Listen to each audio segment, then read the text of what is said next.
በጦርነቱ ተገለዋል።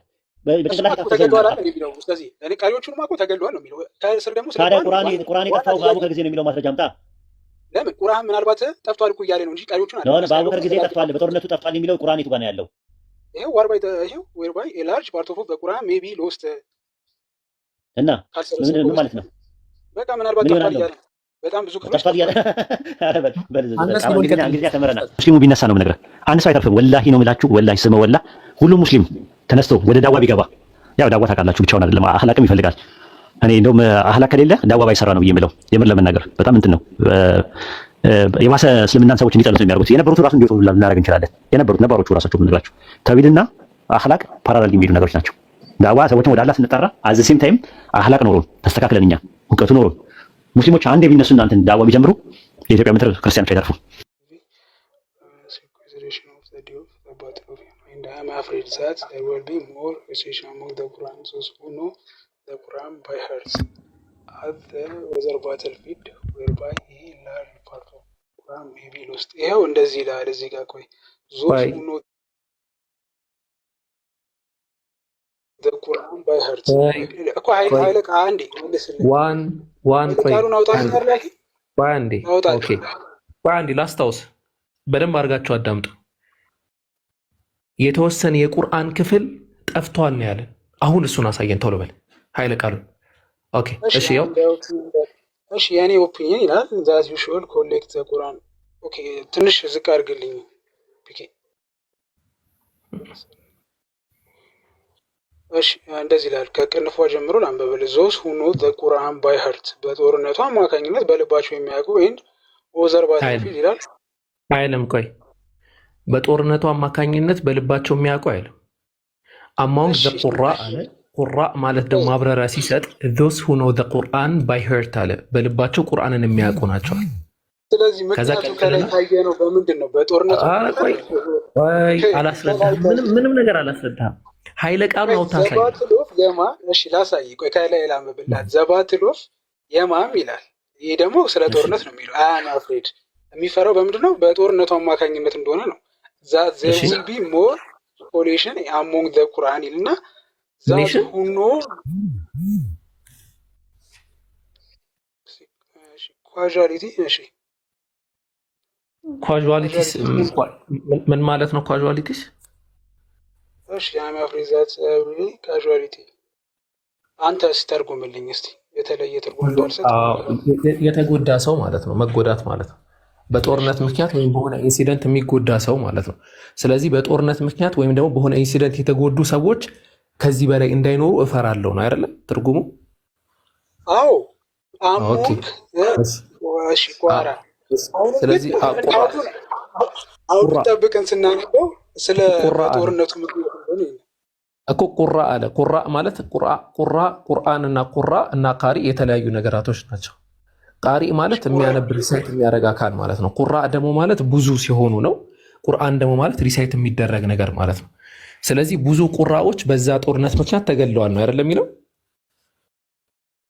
አዎ ግን እዛ ባሁን ቁርአን እኮ ቁራ ማለት አለ those who know the Quran by heart አለ። ቁራ ማለት በልባቸው የሚያውቁ ሐፊዞች ናቸው ነው ትርጓሜውን ነው እየሰጠ አዎ። ስለዚህ አሁን የፈለግነው ደግሞ እኛ ምንድነው ቁርአን በጦርነት ምክንያት ጠፍቷል ያልከውን እሱን አሳየን ወይ እኮ ሐሳቡን ልንገራ።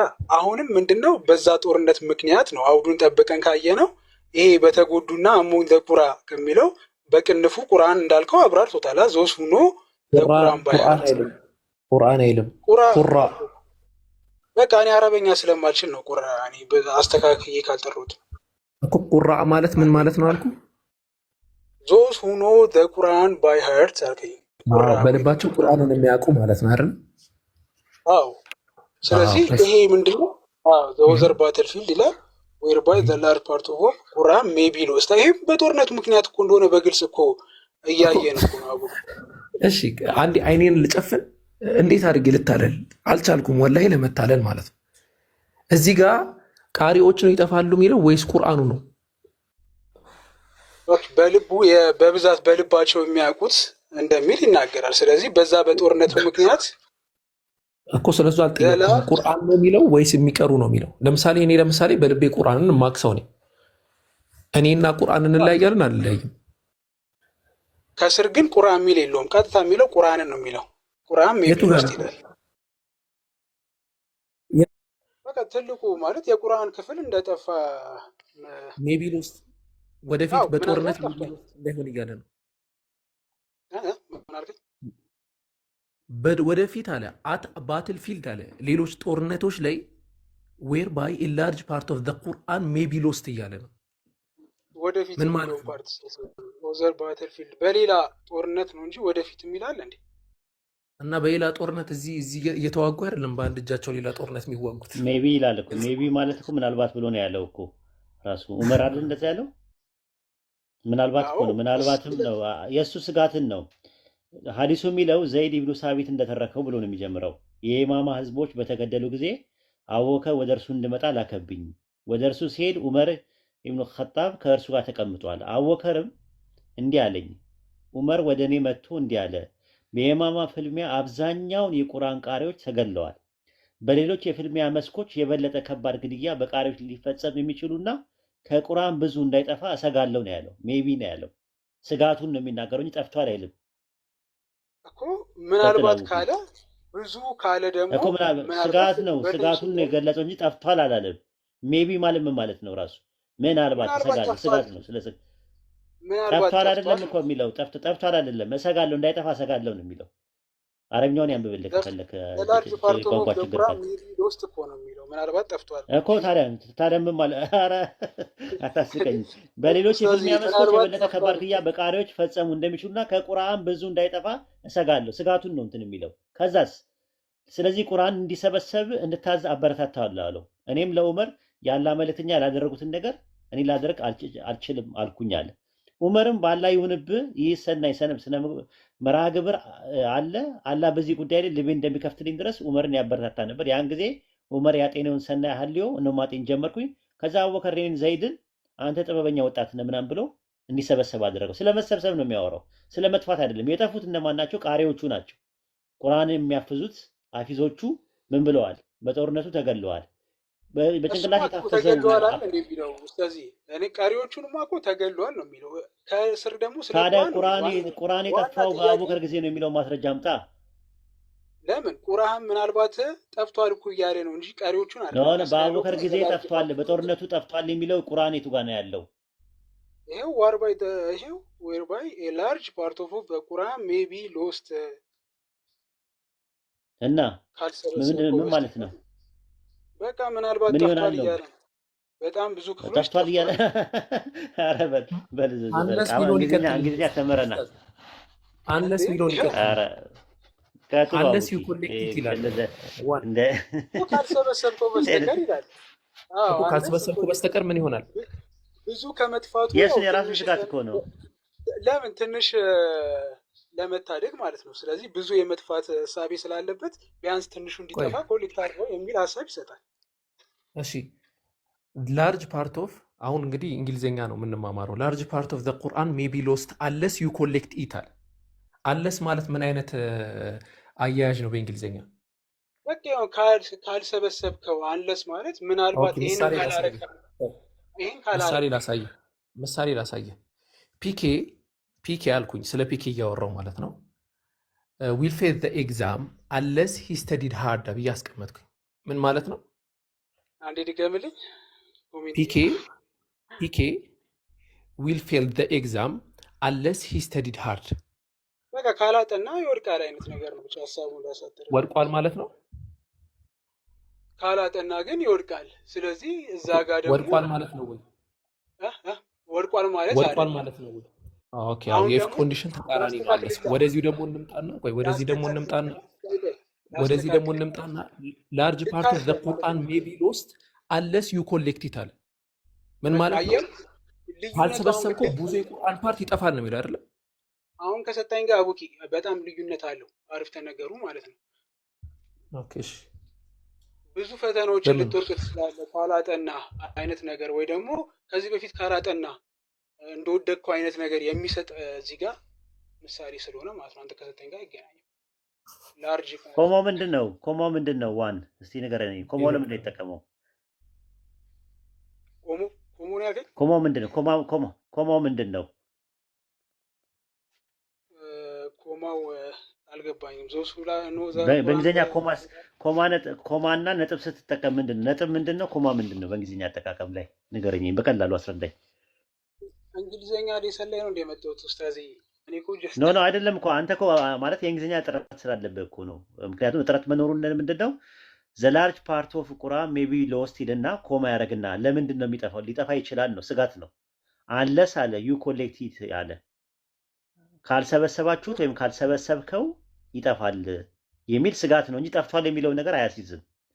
ኮማው ለምንድን ነው የተጠቀመው? የተወሰነ ክፍል እንደጠፋ የሚያሰጋ አይ በልቶ ቶ በቃ አይ ቶ በቃ ይሄ እንደዚህ አይነት ደረቅ እንትን ለሌሎች እድል ስጡ ያጀማ በቃ ይበቃል።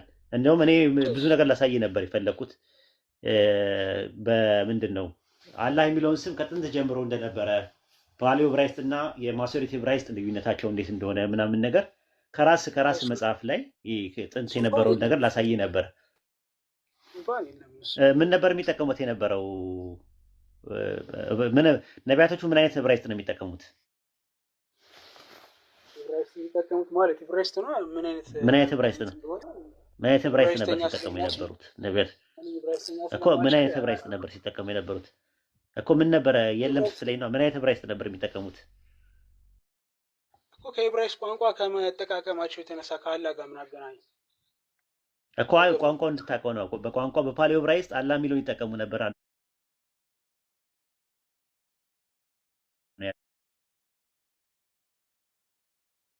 ኡስታዚ ማስረጃው ካለ አላህ ብለው መጠቀማቸውን ዕብራይስጥኛ። ኦኬ አይ እንትኑን ነው መጀመሪያ ኢዮብ ምዕራፍ 3 ቁጥር 4 ላይ ያወጣለት አንዴ እንትን ላይ ማለት ነው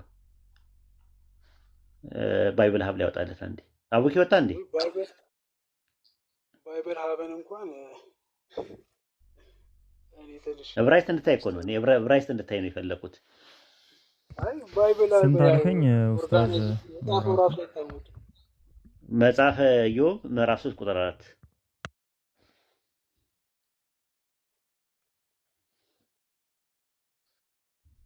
ወይም ደግሞ እንደዚህ አድርግለት ቀለል እንዲለው ማለት ነው። የአሞጽ እንደዛ ብታረግለት ትችላለህ። ወይ ደግሞ አይ ቲንክ ጆብ ነው ኢዮብ ኡስታዝ። ኢዮብ 5:17 ኦኬ 5:17 እሺ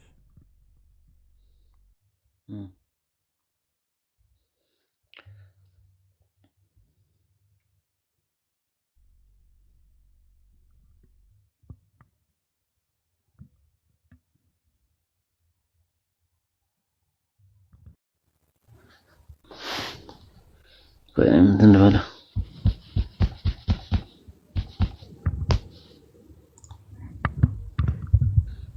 ኦኬ። ይሄ ሶስቱን ፊደሎች ንገረኝ እስቲ። ሶስቱን ፊደሎች ንገረኝ። ዋን የትኛውን ከታች ጀምረልን? ይዛብት ሶስቱን ፊደሎች ንገረኝ። አይ ሶስቱን ፊደሎቹ ንገረኝ። ማን ናቸው ፊደል? ሶስቱን ፊደሎቹን ንገረኝ ነው ያልኩ። ቃሉን ንገረኝ አይደለም ያልኩ። እና ምኑ ልንገርሽ? ሶስቱን ንገረኝ። የመጀመሪያዋ ፊደል ምንድናት? ሁለተኛዋ ፊደል ምንድናት? ሶስተኛዋ ፊደል ምንድናት?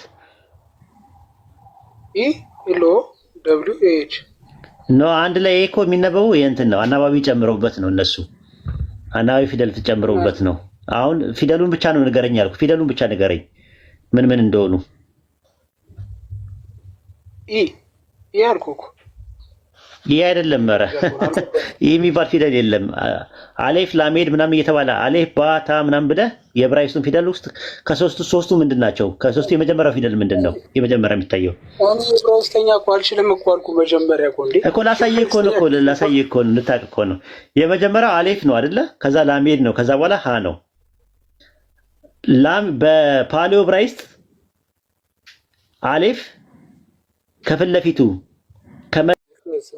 የመጀመሪያው አ ነው የሚነበበው እኮ እሱ ነው እኮ ብለህ የመጀመሪያው ሲነበብ አ ነው የሚነበበው። አሌፍ ነው አይደል? አሌፍ ብለህ አንብበው። አ ብለህ ይኸው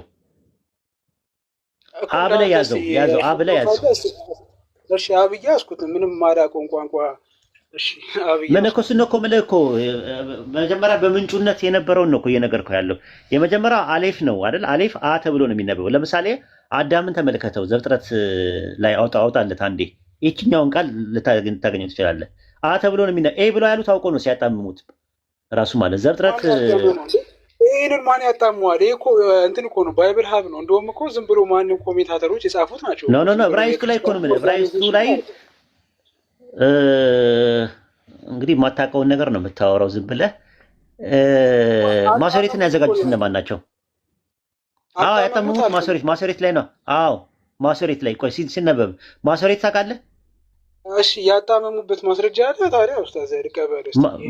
ማሶሬት መቼ ነው የተዘጋጀው? ቆይ እንታውቀው ነው። እኔ ለምን ጠይቀኛል ኡስታዝ? አንተ አለ ብለኛል። እስቲ ለይብ እኮ እሱን ነው እኮ ብለህ እኮ። እሺ ዘፍጥረት ላይ ያወጣለት ምዕራፍ ስንት ቁጥር ስንት ኡስታዝ? ምዕራፍ 3 ቁጥር 22። እሺ ዘፍጥረት ምዕራፍ 3 ቁጥር 22 ላይ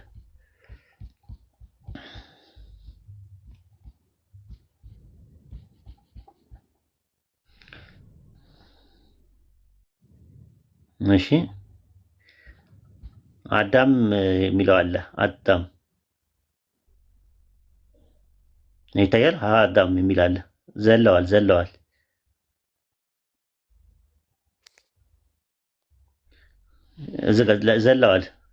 አዎ እሱ እዚህ ጋር ላሜድ ሲነበብ ምን ተብሎ ነው የተነበበው? አ ተብሎ ነው ኤ ተብሎ ነው የሚነበበው? እዚህ ጋር ባለው ምክንያት አ ተብሎ ነው የሚጠቀሰው። አ ብሎ ነው የተነበበው። ለምንድን ነው ኤ ያልተባለው? እኔ ዕብራይስተኛ አላውቅም ብያለሁ።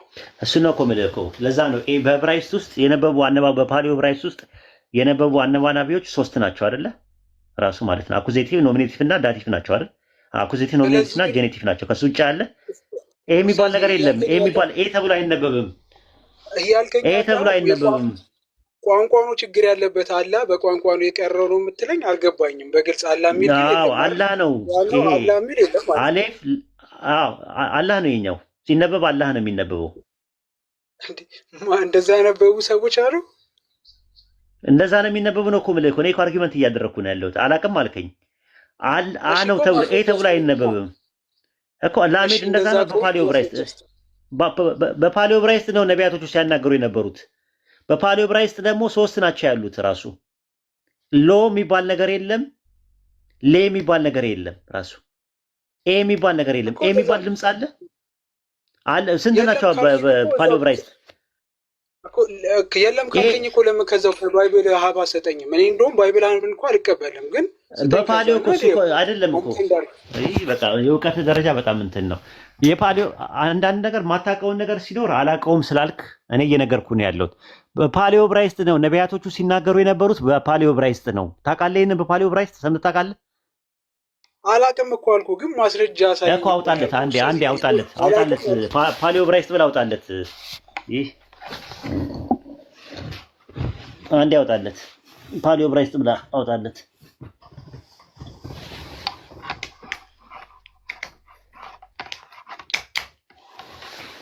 ፓሊዮ ዕብራይስጥ ብለህ አውጣለት አንዴ።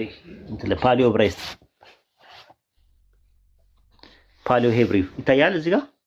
ፓሊዮ ሄብሪው ብለህ ይኸው ከላይ ያለ ፓሊዮ ሄብሪው ይታያል። ፓሊዮ ሄብሪው አልፋቤት መጀመሪያ የነበረው ነቢያቶቹ ሲናገሩበት የነበረው ፓሊዮ ዕብራይስጥ የሚባል ነው። ዕብራይስጥ ይሄኛው ማሶሬት የሚባለው ከአረማይስጥ ጋር የተቀላቀለ ነው። የፓሊዮ ዕብራይስጥ ውስጥ ወደፊት ምናልባት እድሉ ካገኘ አናባሪ እንትኖች 3 ዌብሳይቱ ማወቅ ይችላል። ዊኪፒዲያ ነው። ፓሊዮ ዕብራይስጥ እንትኑን ያዘው። ፓሊዮ ስሙን ጻፈው። ፓሊዮ በሄብሪው ብለህ ያዘው። ፓሊዮ ሄብሪው ብለህ ከፈለከው የፈለከው ፓሊዮ ዕብራይስጥ ብለህ ግን ጠይቅ። በቃ ይበቃል ማለት እንትን ነው ታውቃለህ። ይሄ ከእንደገና ፊደል ማስተማር ይበቃል። ሌላ ሰው እንትን በል ፒኬ አይቲንክ ማወቅ አይፈልግም። ዝም ብለህ ዲፌኒት ታደርጋለህ። አዳዲስ ነገሮችን ልነግርህ ነው። አላህ የሚለው ስም በፓሊዮ ዕብራይስጥ ውስጥ ሲያነቡት አላህ የሚለው ነው። ራሱ የነበረው ኤሎሃ ብለው ያስቀመጡት የስህተት ነው፣ ስህተት አለበት ራሱ ብዬ በፓሊዮ ዕብራይስጥ እና በማሶሬት ያለው ልዩነት በደንብ አድርገ እያሳየሁ ከዛ ነስቄል ላይ ኤርሚያስ ላይ እንዴት አላህ የሚለውን ስም እንዴት ይጠቀሙ እንደነበረ ላሳየ ነው የፈለግኩት የነበረው። አንተ አንድ ነገር ሲባል ወዲያው ዲፌንድ ታደርጋለህ። አይ እንዲህ እኮ ነው እንዲህ ነው። የማታውቀው ነገር ሲኖር እውቀት ነው እኮ የሚገኘው። አዳዲስ ነገር ነው የምትማረው እኮ። አንተ አታውቅም እኮ። አንተ እኮ ማስረጃ ብለህ የምትለው ስለ ፓሊዮ ዕብራይስጥ ምንም የምታውቀው ነገር የለም። ይኸው ገና ፊደል ላስተምርህ ነው። ገና አንተን ቁጭ አድርጌ ማለት ነው ፊደል ላስተምርህ ነው። ስለዚህ አሁን ምንድን ነው የምታደርገው መሰለህ? አንተ ከእኛ ጋር ለማውራት ቻናላችን ላይ መጀመሪያ ትገባለህ። ታላቁ ስም የሚለውን ስለዚህ አላህን በፊደል ነው ዝም ብሎ ነው በቃ። አይ አሳዘንከኝ ታውቃለህ። ስለማትሳደብ ነው እስካሁንም የቆየኸው እንጂ ዝም ብሎ ነው እንትን ነው ለማወቅ አይደለም እንትን የመጣው ማለት ነው። ተወው በቃ ችግር የለውም። እሺ ኢንሻአላህ። አዎ ጀዛከላህ ኡስታዝ። ዝም ብትል እኛም ብንማር ጥሩ ነበረ ብዙ ነገሮችን። አዎ ይጠቅመው ነበር። አሁን አሌፍ ሲነበብ አ ተብሎ ነው፣ ኤ ተብሎ አይነበብም። ላ ሲነበብ ላ ነው እንጂ ሎ ተብሎ አይነበብም። ራሱ ሀ ማለት ደግሞ ያው እንትን ነው ሀ ነው። ግን የምትቀጥል ከሆነ ለምሳሌ በአኩዜቲቭ በኖሚኔቲቭ እና በጄኔቲቭ ፎርም አለ። ሂ ብለህ ልታነብ ትችላለህ። አላሂ፣ አላሁ፣ አላሃ ብለህ መጠቀም ትችላለህ። የማትቀጥል ከሆነ ታሰክነዋለህ። አላህ ብለህ ነው የምታደርገው፣ የምታሰክነው ማለት ነው። ስታሰክነው በፓሊዮ ዕብራይስጥ ውስጥ ማለት ነው። እና ይሄ ነው ያለው ነገር ማለት ነው። ሰባቱ አናባናቦች ከጊዜ በኋላ የመጡ ነገሮች ናቸው። ልክ ግዕዝ ላይ አግዕዝ፣ ካብ፣ ሳልስ፣ ራብና ሐምስና ሳልስና ሳብም ይባላል። እነዚህ አነባነቦች በዕብራይስጥ ውስጥ በኋላ ላይ በማሶሬት ላይ የጨመሩት እንጂ በፓሊዮ ዕብራይስጥ ያለው ፎርም 3 ብቻ ነበር የነበረው። ከዛ ማስከኛ አላቸው፣ ስኩን የሚባል ነገር አላቸው። ይሄ ነው የነበረው ማለት ነው። ብትማር ጥሩ ነበር፣ እኔ ደስ ይለኝ ነበር ሌሎችም ሰዎች እንትን ቢሉ ማለት ነው። ስለዚህ አላህ የሚለው ስም ከጥንትም ጀምሮ አለ ነው ራሱ። የተለያየ መድብለ እውቀቶች ራሱ እንደዛ ነው የሚያመለክቱት። ለምሳሌ የሃይማኖት መድብለ እውቀት የሚባለው ለምሳሌ ኢንሳይክሎፒዲያ ኦፍ ሪሊጅን የሚባለው ዘ ኦሪጂን ኦፍ አላህ ኢዝ ፋውንድ ኢን ሩት ኮመን ቱ ቫሪየስ ኤንሸንት ሴሚቲክ ላንጉጅ ነው የሚለው። በሰማያዊ ቋንቋ በነበሩት ውስጥ አላህ የሚለው ስም ከጥንት ጀምሮ ነበር ብሎ ነው የሚያስቀምጠው። የተለያየ መድብለ እውቀቶች አሉ። ቅድመ ቁርአን ራሱ የሚያወሩ ነገሮች ኢንሳይክሎፒዲያ ኦፍ ክርስቲያኒቲ ራሱ እንደዛ ነው። ቢፎር ቁርአን አረቢክ ስፒኪንግ ክርስቲያኒቲ ኤንድ ጁ ኦልሶ ሪፈሪንግ ሱፕሪም ጋድ አዝ አላህ፣ ሱፕሪም ጋድን አላህ ብሎ ይጠቀሙ ነበር ብሎ ነው የሚያስቀምጠው። እና አይ ቲንክ አላህ የሚለው አረብኛ ብቻ አይደለም ሴሜቲክ ነው ራሱ የነበረው ማለት ነው። በፓሊዮ ዕብራይስጥ ነበረ። ኢቭን በአረማይስጥ አላህ እያሉ ነው የሚጠቀሙት። አላህ እያሉ ነው የሚጠቀሙበት። በነገራችን ላይ አላህ የሚለውን ስም ጣዖታውያን ለጣዖቶቻቸው ተጠቅመው አያውቁም። አንድ ጣዖታውያን ለጣዖቶቻቸው ተጠቅመው አያውቁም። አላህ የሚለውን ስም የባይብል ትራንስሌሽን ሲተረጉሙት በቀጥታ ያደረጉት ምንድነው? አላህ የሚለውን ስም ከፈጣሪ ውጪ ለፍጡራን ለሰዎች ለምናም ተጠቅመውበት አያውቁም። አረብኛ ባይብል ዘጸአት 7:1 ማየት ትችላላችሁ። ሙሴን በፈርዖን ላይ አምላክ አደርጋለሁ ይለዋል። አምላክ ለሚለው ቃል ኢላህ ነው የሚለው የሚያስቀምጠው፣ አላህ ብሎ አያስቀምጠው። ለጣዖቶቻቸው ለሰዎች ለምናምን የሚጠቀሙበት አላህ የሚለውን ስም ተጠቅመው አያውቁም። ራሱ ከፈጣሪ ውጪ ሌላ ተጠቅመው አያውቁም ሲተረጉሙ በትርጉም ላይ። እና ይሄን ለማለት ፈልጌ ነው። አይ ቲንክ ፒኬ እንዴት ነው አቅም አለ?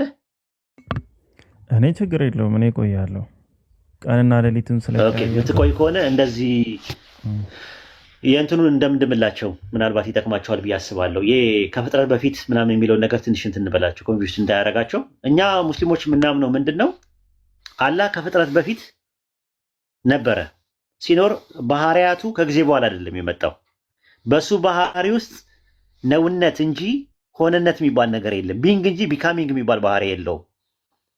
ስለዚህ አሁን የምንጠይቀው ጥያቄ ፒኬ የሚባለውን ፍጥረት ለማወቅ ፒኬ ያስፈልገኛል። እኔ ፒኬን አውቀዋለሁ ካልኳችሁ እኔ አዋቂ ነኝ። ፒኬ ምንድን ነው? ፒኬ ምንድን ነው? ያ ጀማ እስቲ ጻፉልኝ። እኔ አዋቂ ከሆንኩኝ ፒኬ ምንድን ነው? እስቲ የቀደመ አዋቂና እስቲ ጻፉልኝ። ታዋቂ የስ የግድ ፒኬን ለማወቅ ፒኬ ያስፈልገኛል። አዋቂና ታዋቂ የሚባል አለ። ኮዝ በእኛ በፍጥረታት ፒኬን ለማወቅ ፒኬ ገበሬ ለመባል እርሻ ያስፈልጋል። አባት ለመባል ልጅ ያስፈልጋል። በእኛ በፍጥረት ውስጥ ማለት ነው። አፍቃሪ ለመባል ምን ያስፈልጋል? አፍቃሪ ለመባል ምን ያስፈልጋል? አፍቃሪ ለመባል ምን ያስፈልጋል? ወይድ አፍቃሪ ነው ከተባለ ምን ያስፈልጋል? ተፈቃሪ። የስ አያሽ፣ በእኛ በፍጡራን ነው የሚሰራው። አላህ ጋር ግን እሱ አፍቃሪ አዋቂ ስለሆነ ነው ታዋቂ የሚኖረው። ያለ ታዋቂ አዋቂ ነው። ፒኬ የሚባል ፍጥረት ከመፈጠሩ ከብዙ ሺህ ዓመት በፊት አላህ ፒኬን ያውቀዋል። ይሄ በሁሉም ክርስቲያኖች ይስማማሉ።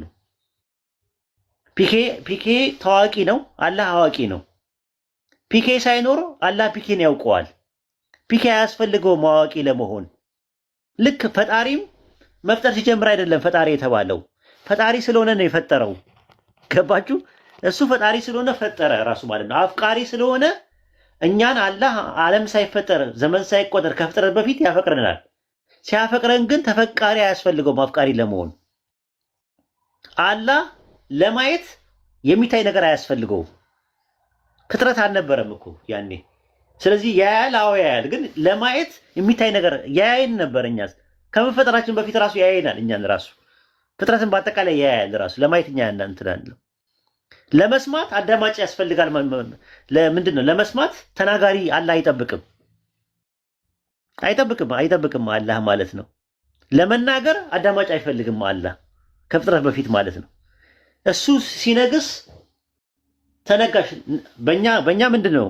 ንጉስ ካለ ነጋሽና ተነጋሽ የሚባል ነገር አለ። ነጋሽና ተነጋሽ አለ።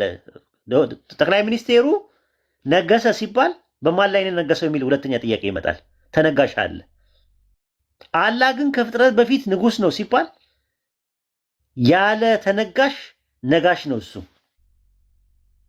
ግልጽ ነው ያጀማ። ስለዚህ እኛ ጋር የኛ ትምህርት ቀላል ነው ራሱ። አላህ ከፍጥረት በፊት በኮዝ ኤንድ ኢፌክት ፍጥረት ላይ ነው ያለው። ኮዝ ኤንድ ኢፌክት በመንስኤና በውጤት ላይ ለፍጥረቱ ነው ጅማሮ ስላለን ማለት ነው። ፒኬ አሁን አልወለደም። የሚገርማችሁ ነገር ልክ ማሻላ አግብቶ ልክ ሲወልድ ምን ይሆናል? ሲወልድ ምን ይሆናል? ፒኬ ምን ይሆናል? ሲወልድ ምን ይሆናል? ፒኬ ምን ይሆናል? አባት ይሆናል። ከዛ አሁን ግን አባት አይደለም፣ ጅማሮ አለው። የግድ አባት ለመሆን ልጅ ያስፈልገዋል። ገበሬ ለመሆን እርሻ ያስፈልገዋል። አስተማሪ ለመሆን ምን ያስፈልጋል? አስተማሪ ለመሆን ምን ያስፈልጋል? አንድ ሰው አስተማሪ ሆነ የሚባለው ምን ሲኖር ነው? ከስር ምን ሲኖር ነው? ተማሪ ሲኖር ነው። አያችሁ፣ ኮዝ ኤንድ ኢፌክት ውስጥ እንደዛ ነው ራሱ ማለት ነው። ኮዙ ተገልብጦ ነው ያለው። ኮዙ ተማሪ ኮዝ ነው፣ ኢፌክቱ ደግሞ አስተማሪ ነው። ልጅ ኮዝ ነው፣ አባትነት ደግሞ ኢፌክት ነው። ገበሬ ለመባል እርሻ ምንድን ነው? ኮዝ ነው። አላህ ጋር ግን እንደዛ አይደለም። አላህ ፈጣሪ ነው ስንል ኮዝ ነው። ፈጣሪ ስለሆነ ፍጥረት አለ። ፍጥረት በኋላ ላይ የተገኘ ነገር ነው። ከመፈጠሩ በፊት አላህ ፈጣሪ ነው። ሲፈጥር አይደለም ፈጣሪ የሆነው። እሱ ጋር ተገይሩ የሚባል ባህሪ የለውም። ሲፈጥር አይደለም ፈጣሪ የሆነው። ሲመለክ አይደለም አምላክ የሆነው። አምላኪዎቹ ከመኖራቸው በፊት እሱ አምላክ ነው። ይሄ ነው ትምህርታችን ማለት ነው። እንደ አይነት ትምህርት ከእስልምና ውጭ ሌላ ጋር አታገኙ፣ ወላሂ አታገኙ። ክርስቲያኖች ተጠቀሙበት። ለማንኛውም ይጠቅማቸዋል። መጽሐፋችሁ ላይ ባይኖርም ያው ኢስላሚክ ኮንቴንቶች ጋር ያሉ ናቸው። እነሱ ነው ያያቸው ማለት ነው። እና ይሄን ይመስላል።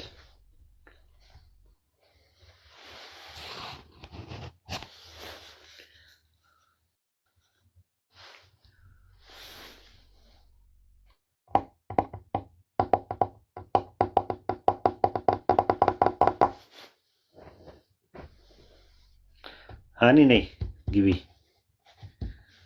እንዴት ሻዳ ያዘችም እቺ ልጅ እስካሁን ድረስ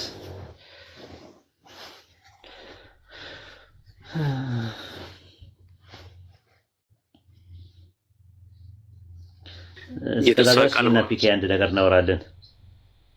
ፒኬ ምን አልከኝ? ኡስታዝ ጀማል በተስፋ ገደለችን እኮ እንደው አይነኗን ያየን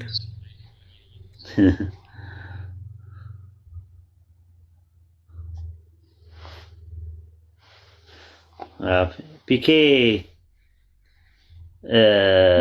ብሉይ ኪዳን የነበረ ጥቅስ ብሉይ ኪዳን ላይ የነበረ ጥቅስ ድርብ ትንቢት የሚባለው ለምሳሌ ለእስራኤል ተነግሮ ለኢየሱስ የሚነገርበት ነገር ወይም ደግሞ ለሰለሞን ተነግሮ ለኢየሱስ የተነገረበት ጥቅሶች አሉ አይደል? ድርብ ትንቢት ደብል ፕሮፌሲ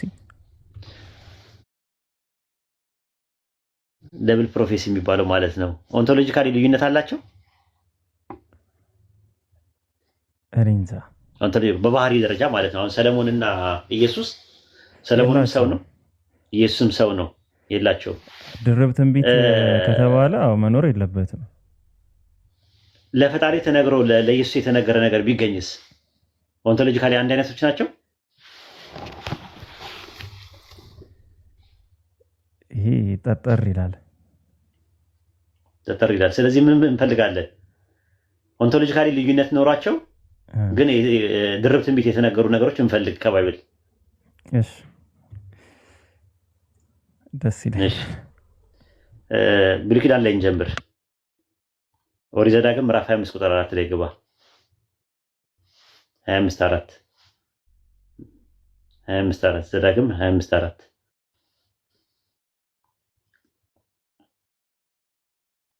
አየው። እህል የሚያበራየውን በሬ አፉን አትሰረው ይላል። ስለ በሬ ነው የሚያወራው። በሬው ሰው ነው። ኦንቶሎጂካሊ ከሰው ጋር ልዩነት አለ የለውም? አይ አለው፣ ልዩነት አለው። ኦኬ አንደኛ ቆሮንቶስ ምዕራፍ 9 ላይ ገባ። ያዘው ጥቅሱንና እሺ ምዕራፍ 9 ቁጥር 10 ላይ ደብል ፕሮፌሲ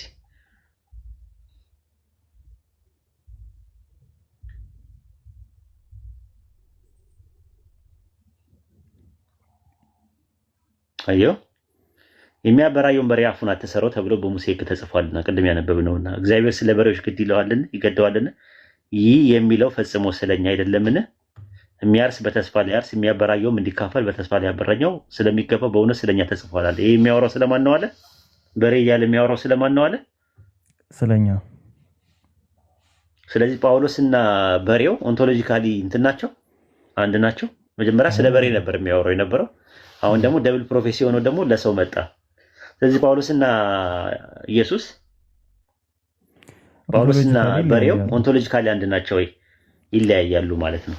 ስለዚህ እንደዛ ነው። ግን ለአብ ተነግሮ ለወልድ የመጣበት ግን ጥቅስ አለ እንደዛ እንደሚባለው ቢመጣ እንኳን በዚህ እንመልሰዋለን። ሁለቱም ከብቶች ናቸው ይላል አይባልም። ሰው ነው። እሺ ምናልባት ጌታ ጌታዬን የሚለው ፓርት ምናልባት እሱ ፓርት ምን አለ እንደዛ ይላል። ያልገባኝ ምንድነው? ረክፉ ሰው ነው። ረክፉ እሺ ሃኒ ያወራች መስሎኝ ነበር። አሁን አልገባኝም። ምንድነው? ምኑን ያልገባሽ? ምን እንዳልገባሽ እኔ ራሴ አልገባኝም። የሚያበራየውን በሬ አፉን አትሰራው አላለ ፈጣሪ። በሬው ሲያርሱ እንዲበሉ ማለት ነው። ከስር በሬው እየበላ አዘሴም ታይም ያበራያል ሲያስታርሽ ማለት ነው። በበሬውን ሞፈርና ቀንበር አድርገው ላይ ሞፈርና ቀንበር አለ አይደል? ቀንበሩን ከላይ ያረጉና ሞፈሩን ከታች ያረጉና ከዛ በሬውን ያርሱበታል።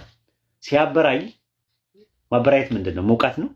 በእህል ሲያበራይ ማለት ነው። እና ሲያበራይ የሚያበራየውን በሬ አፉ አይታሰር አዘሴም ታይም እንዲበላ ይደረጋል። ለምን እንዳይጎዳ ማለት ጉልበት እንዲኖረው ማለት ነው። ከዛው እየበላ አዘሴም ታይም ደግሞ ያበራያል፣ ስራ ይሰራል። ስለዚህ ጳውሎስ ምን አደረገ? የሚያበራየውን በሬ አፉን አትሰረው ይላል። ስለዚህ እኛ ስንሰራ ገንዘብ ቢሰጠን ችግር የለውም እያለ ነው ያለው። ለኛ እንትን አለን። ከእናንተ አንዳንድ ነገሮች ምጽዋት ምናምን ነገር መባ ምናምን ነገር የምንቀበልበት ምክንያት አዘሴም ታይም እያገለገልን ስለሆነ ይገባናል። ለምን መቅደስን የሚያገለግሉ ከመቅደስ የሆነውን ነገር እንደሚመገቡ አለ። ቁጥር 13 ላይ በመሰዊያ የሚጸኑ ከመሰዊያ እንዲካፈሉ አታውቁምን? እንግዲህ ወንጌልን የሚሰብክ ከወንጌል ቀለብ እንዲቀበሉ ጌታ ደንግጓል አለ። አየሽ?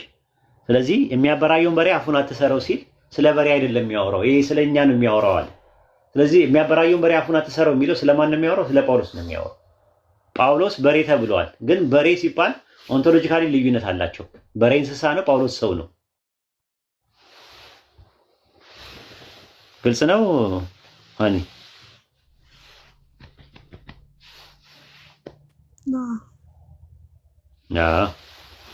አሁን ሜት ትችላለህ።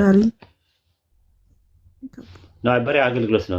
እንትን ምሳሌ አነጋገር ነው። አንበሳም ኢየሱስ ተብሏል። ራዕይ 5:5 ላይ አንበሳ ነው።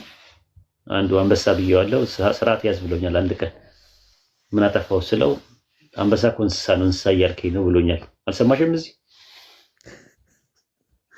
አንዱ መጥቶ እንደገና ደግሞ ያህዌ የሚባለው እንትን ነው ከአዶናይ ከሚለው ውስጥ አኦ የተወሰደ ዲቃላ ቃላት ነው። ስርዓት ያዝ እንከባበር አለችኝ አንዷ። ስርዓት ያዝ ዲቃላ ቃላት ነው። ዲቃላ ማለት ይኸው ከአናባቢው ከአዶናይ ነው የተወሰደው እና ዲቃላ ቃላት የሚባሉ አሉ። ዲቃላ ቃላት ነው፣ ዲቃላ ቃል ነው ብዬ ስል ስርዓት ያዝ ዲቃላ እያካተሳደ ክብረ ማጠበቅ ከሆነ አጥራገረጋለሁ አለችኝ አንዷ።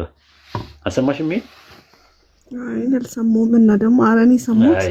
እግዚአብሔር የሚለው ቃል ከቡላ አይወጣም ነው ምንድን ነው? ኤርፖርት አይወጣም። ግዕዝ ነው፣ የግዕዝ ቃል ስለሆነ ያው እንትን አያውቁትም።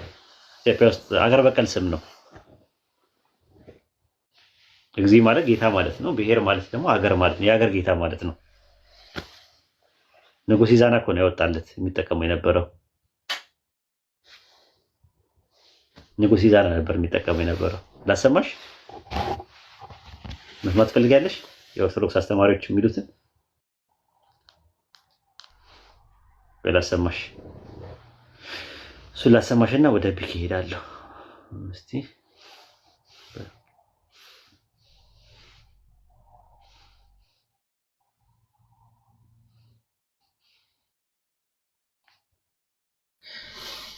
ኢዛና ጣዖት አምላኪ ነበረ።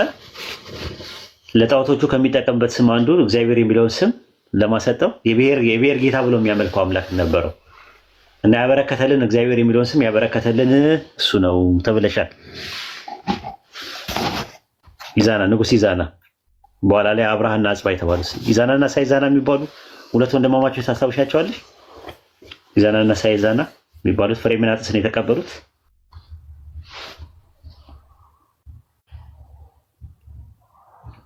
ሃኒ ለማውራት የመቻት መስል ልብስ ከታች አውብላለች። ኦኬ እሺ፣ ችግር የለም በቃ እሺ። ፒኬ ቀጥል። የእንትን ያለው ደብል ፕሮፌሲ ለአብ ይጠቀምበትና ለኢየሱስ ይጠቀምበት ጥቅስ ካለ ማየት እንችላለን። አንድ ጥቅስ ናት ያለችው፣ በጣም ተበላች። ሰሞኑን በላናት፣ ቆረጠምናት።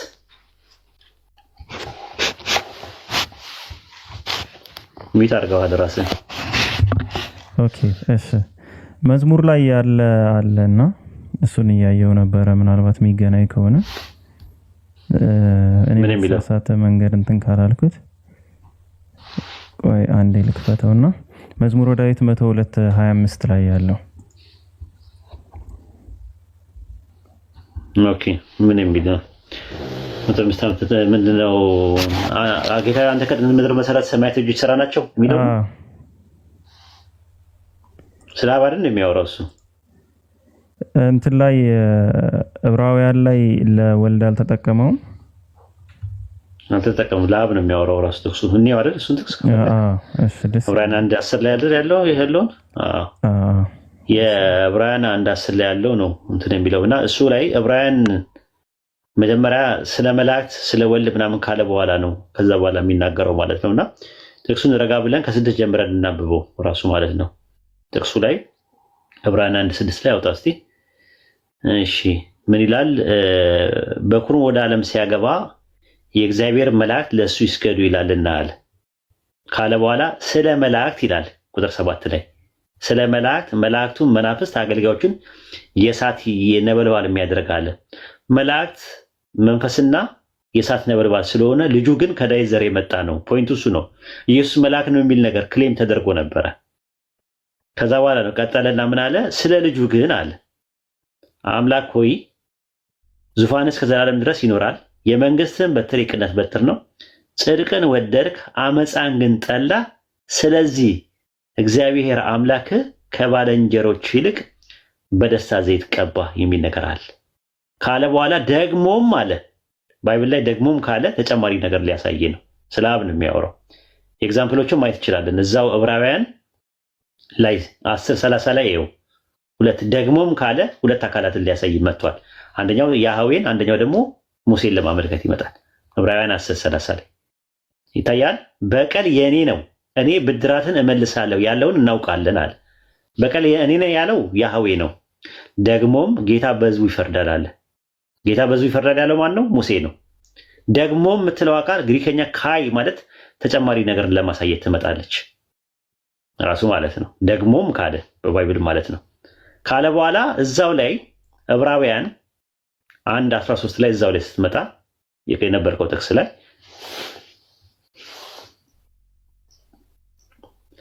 ምን ይላል? ነገር ግን ከመላእክት ጠላቶች የእግር መረገጫ ድረስ እስካስቀምጥ ድረስ በቀኝ ተቀመጣለሁ ይላል።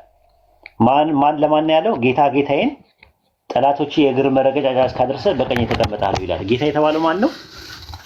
ጌታ የተባለው ማን ነው? በጥቅሱ መሰረት አብ ነው። ጌታ የተባለው አብ ነው። ስለዚህ ጌታ ሆይ አንተ ከጥንት ምድር መሰረትክ፣ ሰማያት የእጆች ስራ ናቸው፣ እነርሱ ያረጃሉ፣ አንተ ግን አንተ ነህ፣ ዓመቶች ከቶ አያልቁም የሚለው ቃል ያንን ነው የሚያሳየው። ዕብራውያን 1:10 ላይ ማለት ነው። ከዛ በኋላ ምን አለ? ጌታ ሆይ አንተ ከጥንት ምድር መሰረት፣ ሰማያት የእጆች ስራ ናቸው ይላል። የምኖች ስራ? የእጆች ሰማያት እስቲ አንበው። የእጆች ስራ ናቸው። ያዝልኝ። ሰማያት የእጆች ስራ ላይ ነው። አዎ ይሄንን የተናገረው ቃል ዕብራውያን 2 ላይ ታገኘዋለህ። ስለማን እንደሆነ 2:6 ላይ አንዱ በአንዱ ስፍራ ይላል ሲያዘጋጀው። ዕብራውያን 1:10ን ከዕብራውያን 2:6 ጋር ጸሐፊው ያገናኘውና ምን ይላል? አንዱ በአንዱ ስፍራ ይለዋል፣ ያያይዘዋል። ዛት ሚንስ እንትን አለው ምንድነው? ኦቨርላፕ አለው እያለን ያለው አንዱ በአንዱ ስፍራ ይላል። ነገር ግን ታስበው ዘንድ ሰው ምንድነው? ተጎበኛው ዘንድ የሰው ልጅ ምንድነው? ካለ በኋላ ከመላእክት ይልቅ በጥቂት አሳነስከዋል። ማንን ነው በሁለተኛ መደብ አሳነስከው እያለ የሚያወራው? ፒኬ ማንን ነው በጥቂት አሳነስከው እያለ የሚያወራው? ማንን ነው? የሰው ልጅ የተባለው ነው አይደለም። መዝሙረኛው ከመላእክት ይልቅ በጥቂት አሳነስከው እያለ የሚያወራው ማንን ነው? የክብርና የምስጋና ዘውድ ጫንቅለት በእጆቹ ስራ ላይ ሾምከው እያለ የሚያወራው ማንን ነው? ሿሚ ማን ነው? አብ ነው። ተሿሚ ማን ነው? ወልድ ነው። ወልድ ማለት የተሾመ። ዳዊት እያናገረ ያለው ማንን ነው? ከመላእክት ይልቅ በጥቂት አሳነስከው እያለ የሚያወራው ማንን ነው? አብን እያወራው እያለ በሁለት አብን ነው። በእጆቹ ስራ ላይ ሾምከው ይላል። እጆች የሚለው ማንን ነው?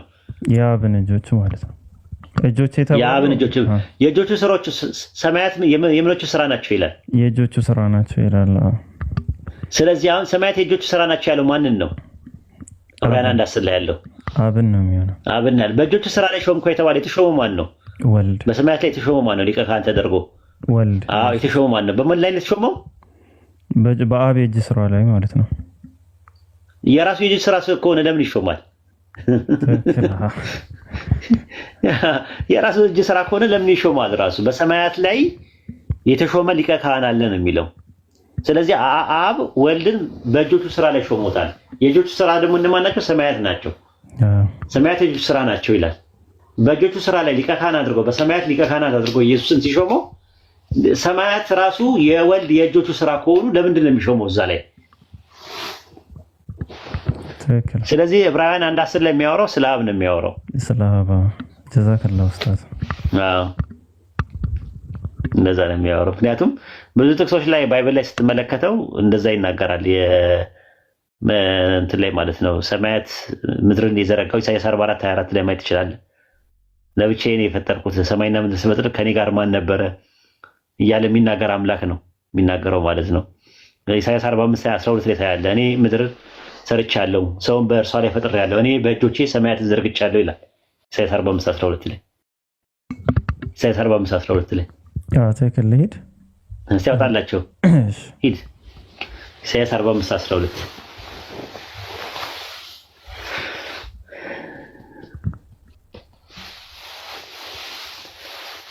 ኢሳይያስ 45:12 ትንቢተ ኢሳይያስ ምዕራፍ 45 ቁጥር 12 ላይ እኔ ምድርን ሰርቻለሁ፣ አያችሁት፣ ሰውን በእርሷ ላይ ፈጥሬያለሁ፣ እኔ በእጄ ሰማያትን ዘርግቻለሁ አለ። ስለዚህ የሚያወራው ያህዌ ነው። ያህዌ ደግሞ ጠላቶች የእግር መጽያ እስካልደረሰ በቀኝ ተቀመጠ ያለው ነው እንጂ መሲሁ አይደለም። ራሱ መሲሁ አይደለም፣ ስለሱ አይደለም።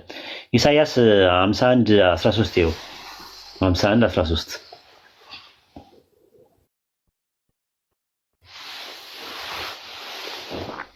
ይታያቸዋል። ሰማያትን የዘረጋ ምድርን የመሰረተ ፈጣሪ ያህዌ ረስተሃል ይላል። ስለዚህ ሰማያትን የዘረጋው ያህዌ ነው፣ ዮዴሄ ባፍ የሚባለው ነው። ከዛ ኢሳይያስ እዛው ላይ 51:16 ላይ ግባ 16 ያየ ሰማያትን ዘረጋ ዘንድ ምድርን መሰረት ዘንድ ጽዮንም አንቺ ሕዝቤ ልጅ ነሽ እያለ ይናገራል። ስለዚህ ሰማያትን ዘረጋ ዘንድ የሚለው ራሱ ነው ማለት ነው። ኢሳይያስ 44:24 ላይ ይኸውና ይበቃል ማለት ነው። ኢሳይያስ 44:24 ትንቢተ ኢሳይያስ ምዕራፍ 44 ቁጥር 24 ላይ ከማዕፀን የሰራ የሚቤዝ ያህዌ እንዲህ ይላል፣ ሁሉን የፈጠርኩኝ ሰማያትን ለብቻ የዘረጋው ምድርን ያጸናው ያህዌ እኔ ነኝ። ከኔ ጋር ማን ነበረ ይላል። ማንም ምን ነበረ እኮ አይደለም የሚለው ማን ነበረ? who was with me ከኔ ጋር ማን ነበረ? ማንም አልነበረም። አሁን ኢሳይያስ እዚህ ጋር 44:24 ላይ ያየኸው እንዳደነግጡ ይሄን ጥቅስ አሁን ማመጣው ጥቅስ እንዳደነግጡ ያ ጀማ ኢሳይያስ 42:6 ላይ ግባ 42:5 ላይ እንዳደነግጡ ኢሳይያስ 44:24 ላይ ይሄ ተናጋሪው ማን እንደሆነ ይነግረናል። ይታያቸዋል። ቁጥር 5 ላይ ሰማያትን የፈጠረ የዘረጋቸው ምድርና በውስጡ ያለውን ያጸና በእርሷ ለሚኖሩበት ሕዝብ እስትንፋስ ለሚሄዱባት መንፈስ የሚሰጥ አምላክ እግዚአብሔር ያህዌ እንዲህ ይላል፣ እኔ ያህዌ በጽድቅ ጠርቼሃለሁ፣ እጅህን ይዛለሁ፣ እጠብቅሃለሁ፣ የዕውሩን ዓይን ትከፍት ዘንድ የተጋዘውን ከግዞት ቤት ከጨለማ የተቀመጡትን ከወህኒ ቤት ታወጣ ዘንድ ለሕዝብ ቃል ኪዳን ለአሕዛብ ብርሃን አድርጌ እሰጥሃለሁ አለ። ባዩ ማን ነው? ፒኬ ማን ነው ባዩ? አብ ነው የሚሆነው። ማንን ነው ይዛለሁ እጠብቅሃለሁ የሚለው? ማንን ነው? ኢየሱስን ወልድ ነው ማለት ነው። እጠብቅሃለሁ የሚለው ማን ነው? ቁጥር 5 ላይ አብ ነው። ሰማያትን የፈጠረ የዘረጋቸው በቃ እሱ ኢሳይያስ 44:24 ላይ ያለው ዕብራውያን 1:10 ላይ ያለው እሱ ኢየሱስን ሲያናገረው ነበረ። ኢሳይያስ 49:5 ላይ ግባና 5 እና 6 ላይ ግባ። ከማዕፀን የሰራ ነው የሚለው ከማዕፀን የሰራ ነው የሚለው አይደል? ከማዕፀን የሚሰራ ከኔ ጋር ማን ነበር አለ። ከማዕፀን የሰራ ማንን ነው የሰራው? አሁን ይናገራል። አሁንም በእግዚአብሔር ዓይን ከብሬአለሁ፣ አምላኬ ጉልበት ሆኖኛል። ያዕቆብን ወደ እርሱ እንድመልስ እስራኤልን ወደ እርሱ እንድሰራ እንድሰበስብ ባሪያ ሆነው ዘንድ ከማዕፀን የሰራኝ ከማዕፀን ጀምሮ የሰራኝ እግዚአብሔር እንዲህ ይላል። ምን አለ? እርሱም የያዕቆብ ነገዶች እንድታስነሳ ከእስራኤል የዳኑት እንድትመልስ ባሪያ ትሆን ዘንድ እጅግ ቀላል ነውና እስከ ምድር ዳርቻ ድረስ መድኃኒት ትሆን ዘንድ ለአሕዛብ ብርሃን አድርጌ ሰጥቼሃለሁ። ያወራዋል። ከማዕፀን ጀምሮ ሲሰራ የነበረው ብቻዬን ሰማይና ምድር የፈጠርኩኝ ብቻዬን ነው የሚለው አምላክ ኢየሱስን ሲያዋራው ታያለህ። እዚህ ጋር ባሪያ ትሆን ዘንድ አለ ሰጥቼሃለሁ አለ። እሱ ግን ምን አለ? ከማዕፀን ምን ያለኝ አለ? እየሰራኝ ከማዕፀን ጀምሮ ምን ያለኝ አለ? የሰራኝ እግዚአብሔር ያህዌ እንዲህ ይላል አለ። ኢሳይያስ 43:10 ላይ ግባ 43:10 ላይ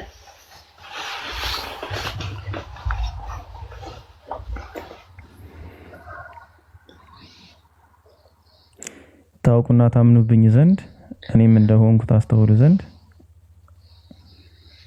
ልቀጥለው እናንተ የመረጥኳችሁ ባሪያዬ ምስክሮቼ ናችሁ ይላል ያህዌ። ከኔ በፊት አምላክ አልተሰራም፣ ከኔ በኋላም አይሆንም፣ ከኔ በኋላም አይሰራም ማለት። ስለዚህ የተሰራው ማን ነው? የተሰራው ማን ነው? ኢየሱስ ክርስቶስ። አምላክ አልተሰራም ብሏል። አምላክ አይሰራም። የተሰራው ኢየሱስ ነው። ማዕፀን ውስጥ የተሰራ ከሆነ አምላክ ምን አይልም ይላል እዚህ ጋር አይሰራም ይላል፣ አልተሰራም ይላል። ወደፊት አምላክ የማይሰራ ከሆነ ኢየሱስ የሚሰራ ከሆነ የሚሰራው ኢየሱስ የማይሰራውን አምላክ እንዴት ነው የሚሆነው? በጭራሽ አይሆንም።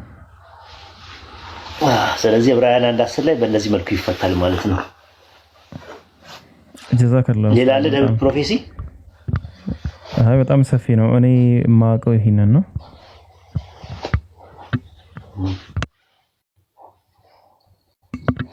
ጀዛከላሁ ኡስታዝ። ወያከል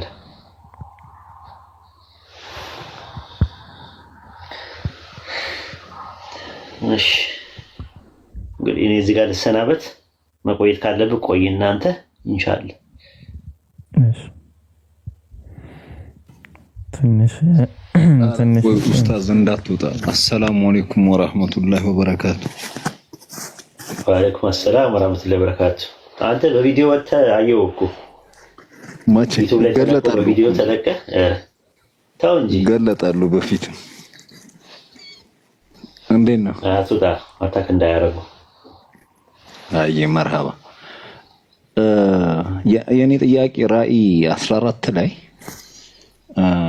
ማለት በጉ በምድር ላይ ያው መስዋዕት የሆነላቸው 144,000 ሰዎች ብቻ ናቸው።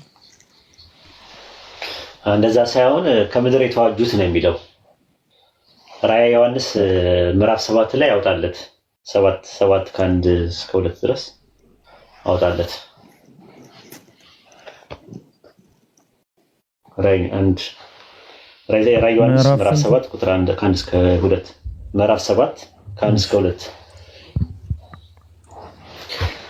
ከዚያ በኋላ በአራቱ ምድር ማዕዘን ቆመው 4 መላእክትን አየሁ። እነርሱ ነፋስም ባህርም ማንም እንዳይነፍስ የምድር ነፋሳትን ያዙ። የሕያው አምላክ ማኅተም ያለበት ሌላ መልአክ ከፀሐይ መውጫ ሲወጣ አየሁ። ምድር በእርሱ ሊጎዳ ለአራቱ መላእክት በታላቅ ድምፅ ይላል ከፍ አድርገው እየጮኸ እንዲህ አለ፣ የአምላክ ባሪያዎች ግንባራቸውን እስክናተማቸው ድረስ ምድርን ወይም ባህርን ዛፍን አትግዱ አላቸው። የታተሙትን ቁጥር ሰማው። ከእስራኤል ልጆች ነገድ ሁሉ የታተሙት ቁጥር 144,000 ነበሩ ይላል። ከዛ ከእያንዳንዱ ነገር እንደታተሙ ይላል። 144,000 የሚባሉ ታትመዋል። ከዛ በኋላ ግን ሌሎች አሉ በምድር ላይ የሚኖሩ ማለት ነው። የማያገቡ ናቸው እነዚህ፣ እንደ መላእክት ነው የሚሆኑት። አያገቡም አይጋቡም። እነዚህ ከምድር የተዋጁ ናቸው። ሌሎቹ ግን ይጋባሉ። መጋባቱ ላል ክርስቲያኖች ብዙ ጊዜ ለ144,000 የተሰጠውን ጥቅስ ነው እያወጡ የሚመነዝሩት። ኢየሱስ አያገቡም አይጋቡም ያለው በሰማይ በሚኖሩት ነው። በሰማይ እንዳሉት መላእክት የሚሆኑት ናቸው። በሰማይ ከምድር የተዋጁት ነው። ከዛ ቁጥር 9 ላይ ግባ። እዛው ላይ 7:9 ላይ ቁጥር 9 ላይ ታያል። እዚህ ጋር ቁጥር 9 ላይ ከዚያ በኋላ አየሁ ይላል፣ አንድስ እንኳን ሊቆጥራቸው የማይችል ከሕዝብ ከነገድ ከቋንቋ ከሁሉ እጅግ ብዙ ሰዎች ነበሩ። ነጭ ልብስም ለብሰው የዘንባባ ዝንጣፊ በእጆቻቸው ይዘው በዙፋኑና በበጉ ፊት ቆሙ ይላል። ስለዚህ እጅግ ብዙ ቁጥሩ ያላቸው ሰዎች አሉ ከምድር ከተዋጁት። አዲስ ሰማይና አዲስ ምድር ሲመጣ አዲስ ሰማይ ላይ የሚኖሩት 144,000 ብቻ ናቸው። ከዛ አዲስ ምድር ላይ ደግሞ የሚኖሩት እነዚህ እጅግ ብዙ ቁጥር ያላቸው ናቸው። ስለዚህ በሰማይ አያገቡም አይጋቡም የተባሉት እነዛ ናቸው በሰማይ ያሉት። ኦኬ እስከ 14 አንድን ክፈተው ፒኬ እዛው ራእይ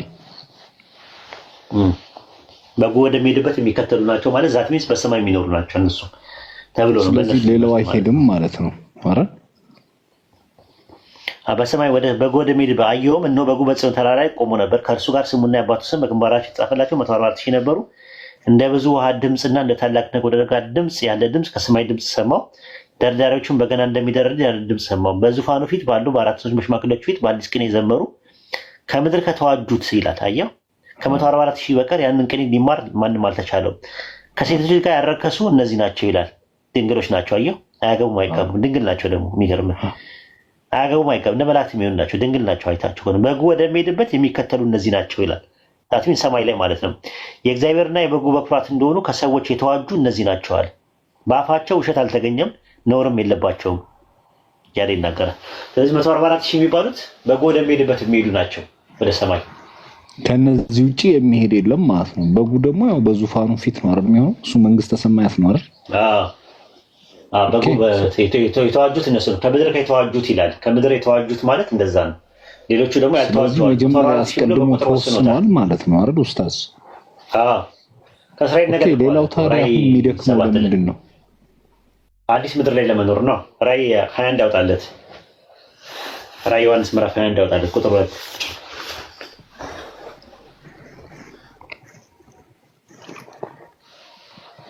የተዋጁ ማለት መዋጀት ነው፣ መሰብሰብ። አየህ አዲስ ሰማይና አዲስ ምድር አየሁ ይላል ቁጥር 1 ላይ ቁጥር 1 ላይ እስቲ ቁጥር 1 ላይ ፊተኛው ቁጥር 1 ላይ አዲስ ሰማይና አዲስ ምድር አየሁ፣ ፊተኛው ሰማይና ፊተኛው ምድር አልፈዋል፣ ባህርም ወደፊት የለም ይላል። አየህ አዲስ ሰማይና አዲስ ምድር አየሁ ካለ አዲስ ሰማይና አዲስ ምድር ማን ነው የሚኖርበት? አዲስ ሰማይ ላይ ማን ነው የሚኖረው? አዲስ ምድር ላይ ማን ነው የሚኖረው? ከ144,000 ውጭ ያሉት ማለት ነው። አባላ አዲስ ሰማይና አዲስ ምድር ይመጣል። ሁሉም ሰማይ ላይ ከሄደ ምድር ላይ ማን ነው የሚኖረው ብለህ ጠይቃቸው እስቲ። ለመርስ የለም። ስለዚህ ሰማይ ላይ የሚኖሩት 144,000 ብቻ ናቸው ነው ጥያቄው። ለዛ ነው ኢየሱስ በሰማይ ያሉት ማይሄዱማ ኡስታዝ። ሌላው ለምን ይሄዳሉ? አዲስ ምድር ላይ ነው እንጂ የሚኖሩት። አዲስ ምድር ይመጣል፣ አዲስ ሰማይና አዲስ ምድር ይመጣል። አዲስ ሰማይ ላይ 144,000 እንደ መላእክት። ስለዚህ መላእክቶች በሰማይ ይኖራሉ፣ ምድር ላይ ይኖራሉ። መንግስተ ሰማያትም አይገቡም፣ ገነትም የለም። ይኸውልህ እንትን ላይ ይኸው ኢየሱስ የሰጠበትን ኤግዛምፕል ይኸው ማቴዎስ ወንጌል ላይ አንዴ ያውጣለት ምዕራፍ 21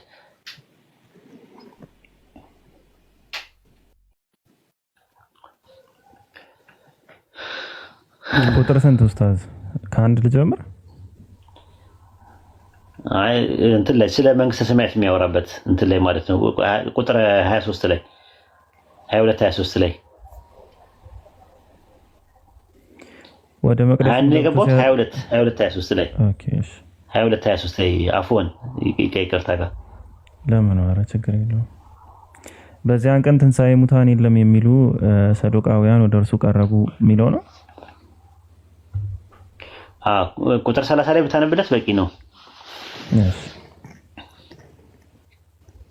ቁጥር 30 በትንሣኤስ እንደ እግዚአብሔር መላእክት በሰማይ ይሆናሉ እንጂ አያገቡም አይጋቡም ይላል። ስለዚህ ይሄ አንደኛው ነው ራሱ ማለት ነውና ሌላው ማርቆስ ወንጌል ላይ ደግሞ ምዕራፍ 12 ቁጥር ስንት? ቁጥር 25 ላይ 12 25 ላይ ከሙታን ሲነሱ አየው ከሙታን ሲነሱ በሰማያት እንዳሉ መላእክት ይሆናሉ እንጂ አያገቡም አይጋቡም ይላል።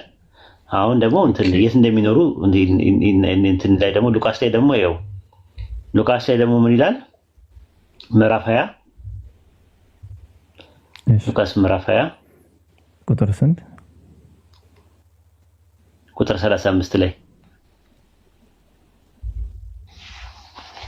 ያን ዓለምና ከሙታን ትንሣኤ ሊያገኙ የሚገባቸው እነዚያ ግን አያገቡም አይጋቡም እንደ መላእክት ናቸውና። አዮ ሊያገኙ የሚገባቸው ማለት ለዛ የተገቡ አሉ፣ ለሰማይ የተገቡ አሉ። ሁሉም ሰው አይደለም ራሱ ማለት ነው። ሁሉም ሰው ሰማይ አይኖርም ባጭሩ አይደል ኡስታዝ? የሰው ልጅ የሚባል ፍጡር ይጠፋል ማለት ነው። አይጠፋም፣ እንደዛ አይደለም የሚለው መላእክት ይሆናሉ በሰማይ እኮ በሰማይ የሚኖሩት 144 ሺዎቹ ናቸው። አያገቡም፣ ድንግሎች ናቸው፣ ከሴት ጋር ያረከሱ ናቸው። እነሱ አያገቡም አይጋቡም የሚሆኑት እነሱ ናቸው። አዲስ ምድር ላይ የሚኖሩት ግን ያገባሉ ይጋባሉ። ማስረጃ ልስጥ። እሱ አዲስ ምድር ላይ የሚኖሩት እሺ፣ ኢሳያስ ላይ ግቡ ያጀማ።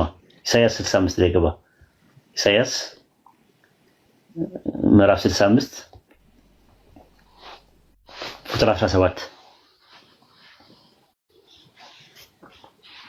ይታያል። አዲስ ሰማይና አዲስ ምድር ፈጥራለሁ ይላል። አየው የቀደሙት አይታሰቡም፣ ወደ ልብ አይገቡም። በፈጠርኩ ደስ ይበላችሁ፣ ለዘላለም ሐሴት አድርጎ ኢየሩሳሌም ለሐሴት ሕዝቧን ደስታ ፈጥራለሁ። እኔም በኢየሩሳሌም ሐሴት አደርጋለሁ፣ በሕዝቧም ደስ ይለኛል። ከዚያ ወዲያ የልቅሶና የዋይታ ድምፅ አይሰማም አለ። ከዚያ ወዲያ ጥቂት ዘመን ብቻ የሚኖር ሕፃን ወይም ሽማግሌ ያልተፈጠረች ማለት አይገኝም።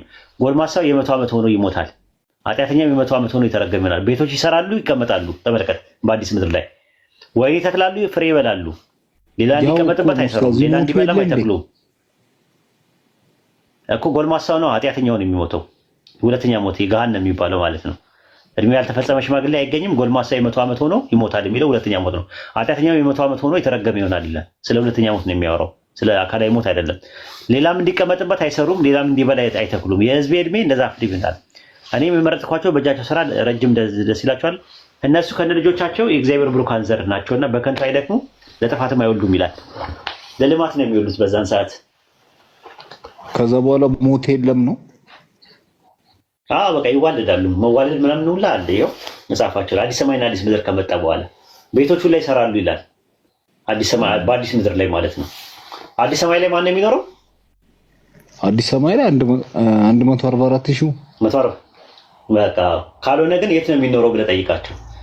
ሁሉም ሰው ሰማይ ላይ ከሄደ ምድር ላይ ማን ነው የሚኖረው ብለህ ጠይቃቸው። አዲስ ምድር ላይ ሲመጣ በአዲስ ምድር ላይ ማን ነው የሚኖረው? ራዕይ 7:9 ላይ ግን የሚያወራው ከዚያ በኋላ እጅግ ብዙ ሰዎችን አየሁ ነው የሚለው። ከ144,000 ውጭ የሆኑት ከምድር ደስተኛ ናቸው። 144,000 ለምሳሌ እኔ ሰውነቴን ወደዋለሁ፣ ጀነት ውስጥም ከሰው ውጭ መሆን አልፈልግም። እነዛ 144,000 መላእክት ሲሆኑ ይስማማሉ? ተፈጥረው ነው። ከሌለብህ የለብህም ነው። አሁን ለምሳሌ አንተ ወንድ ሆነህ ነው የተፈጠርከው። የሴት ነገር ምናምን ትጓጓለህ። ሴት የመሆን እንደ ሴት መሆን ማርገዝ ምናምን ነገር በአራኡዙ ቢላህ እኮ ተፈጥሮ ላይ ስለሌለ ማለት ነው። የሌለ ማለት ነው ራሱ ማለት ነው። እንደዛ ማለት እኮ ነው። በተፈጥሮ ላይ የሌለ ነገር አያጓጓም አይደለ? ስለዚህ ሴቶች ነው እንደሚጓጉት። አንድ ሴት ልጅ ምንድን ነው የሚያጓጓት? ትዳር ይዤ ምናምን ትላለች አይደል? ልጅ ወልጄ ትዳር ስትይዝ ከማን ጋር ነው የምትይዘው? የሚጓጓት ያው ከወንድ ጋር ነው። ወንድ ነው የምትጓጓ። አንተ ወንድ ትጓጓለህ? ኧረ ኡዙ ቢላ ወንድ እንደዚህ እኮ እሱን እኮ የምልህ እኮ በተፈጥሮ ላይ የሌለ ነገር አያጓጓም ለማለት ፈልጌ። እንደዛ ማለት በተፈጥሮ ላይ እንትን ያለ ማለት ነው። ጥንዚዛ መሆን አስበህ ታውቃለህ? ጥንዚዛ አይ በፍጹም። መብረር ትፈልጋለህ? እንደ ጥንዚዛ ምናምን ነገር መብረር ፈልጋለሁ። በጥንዚዛ ሆኜ ከምበር በዳዴ ቤት ይሻለኛል ኡስታዝ። ኦኬ ቺምፓንዚ ሆነስ እንደዚህ ዛፍ ላይ ምናምን መንጠልጠል? አይ ዛፍ ላይ መውጣት ደስ ይለኛል፣ ግን ቺምፓንዚ መሆን አልፈልግም። እንደዛ ማለት ነው። አየህ እንደ እንትን ነው። ስለዚህ ያ ነው ከዛ አንፃር ነው። ግን አሁን እኛ ሰው ሆነን ጀነት ስንገባ ሰው ሆነን ጀነት የምንፈልገውን ነገር እንዳለ እናገኛለን፣ ግን ተፈጥሯችን አይቀየርም። ተዘወጃለን። አዎ አንወልድም፣ ግን መውለድ የለም በእኛ በኢስላም። መውለድ ነው የሌለው እንጂ መዘወጅ አለ።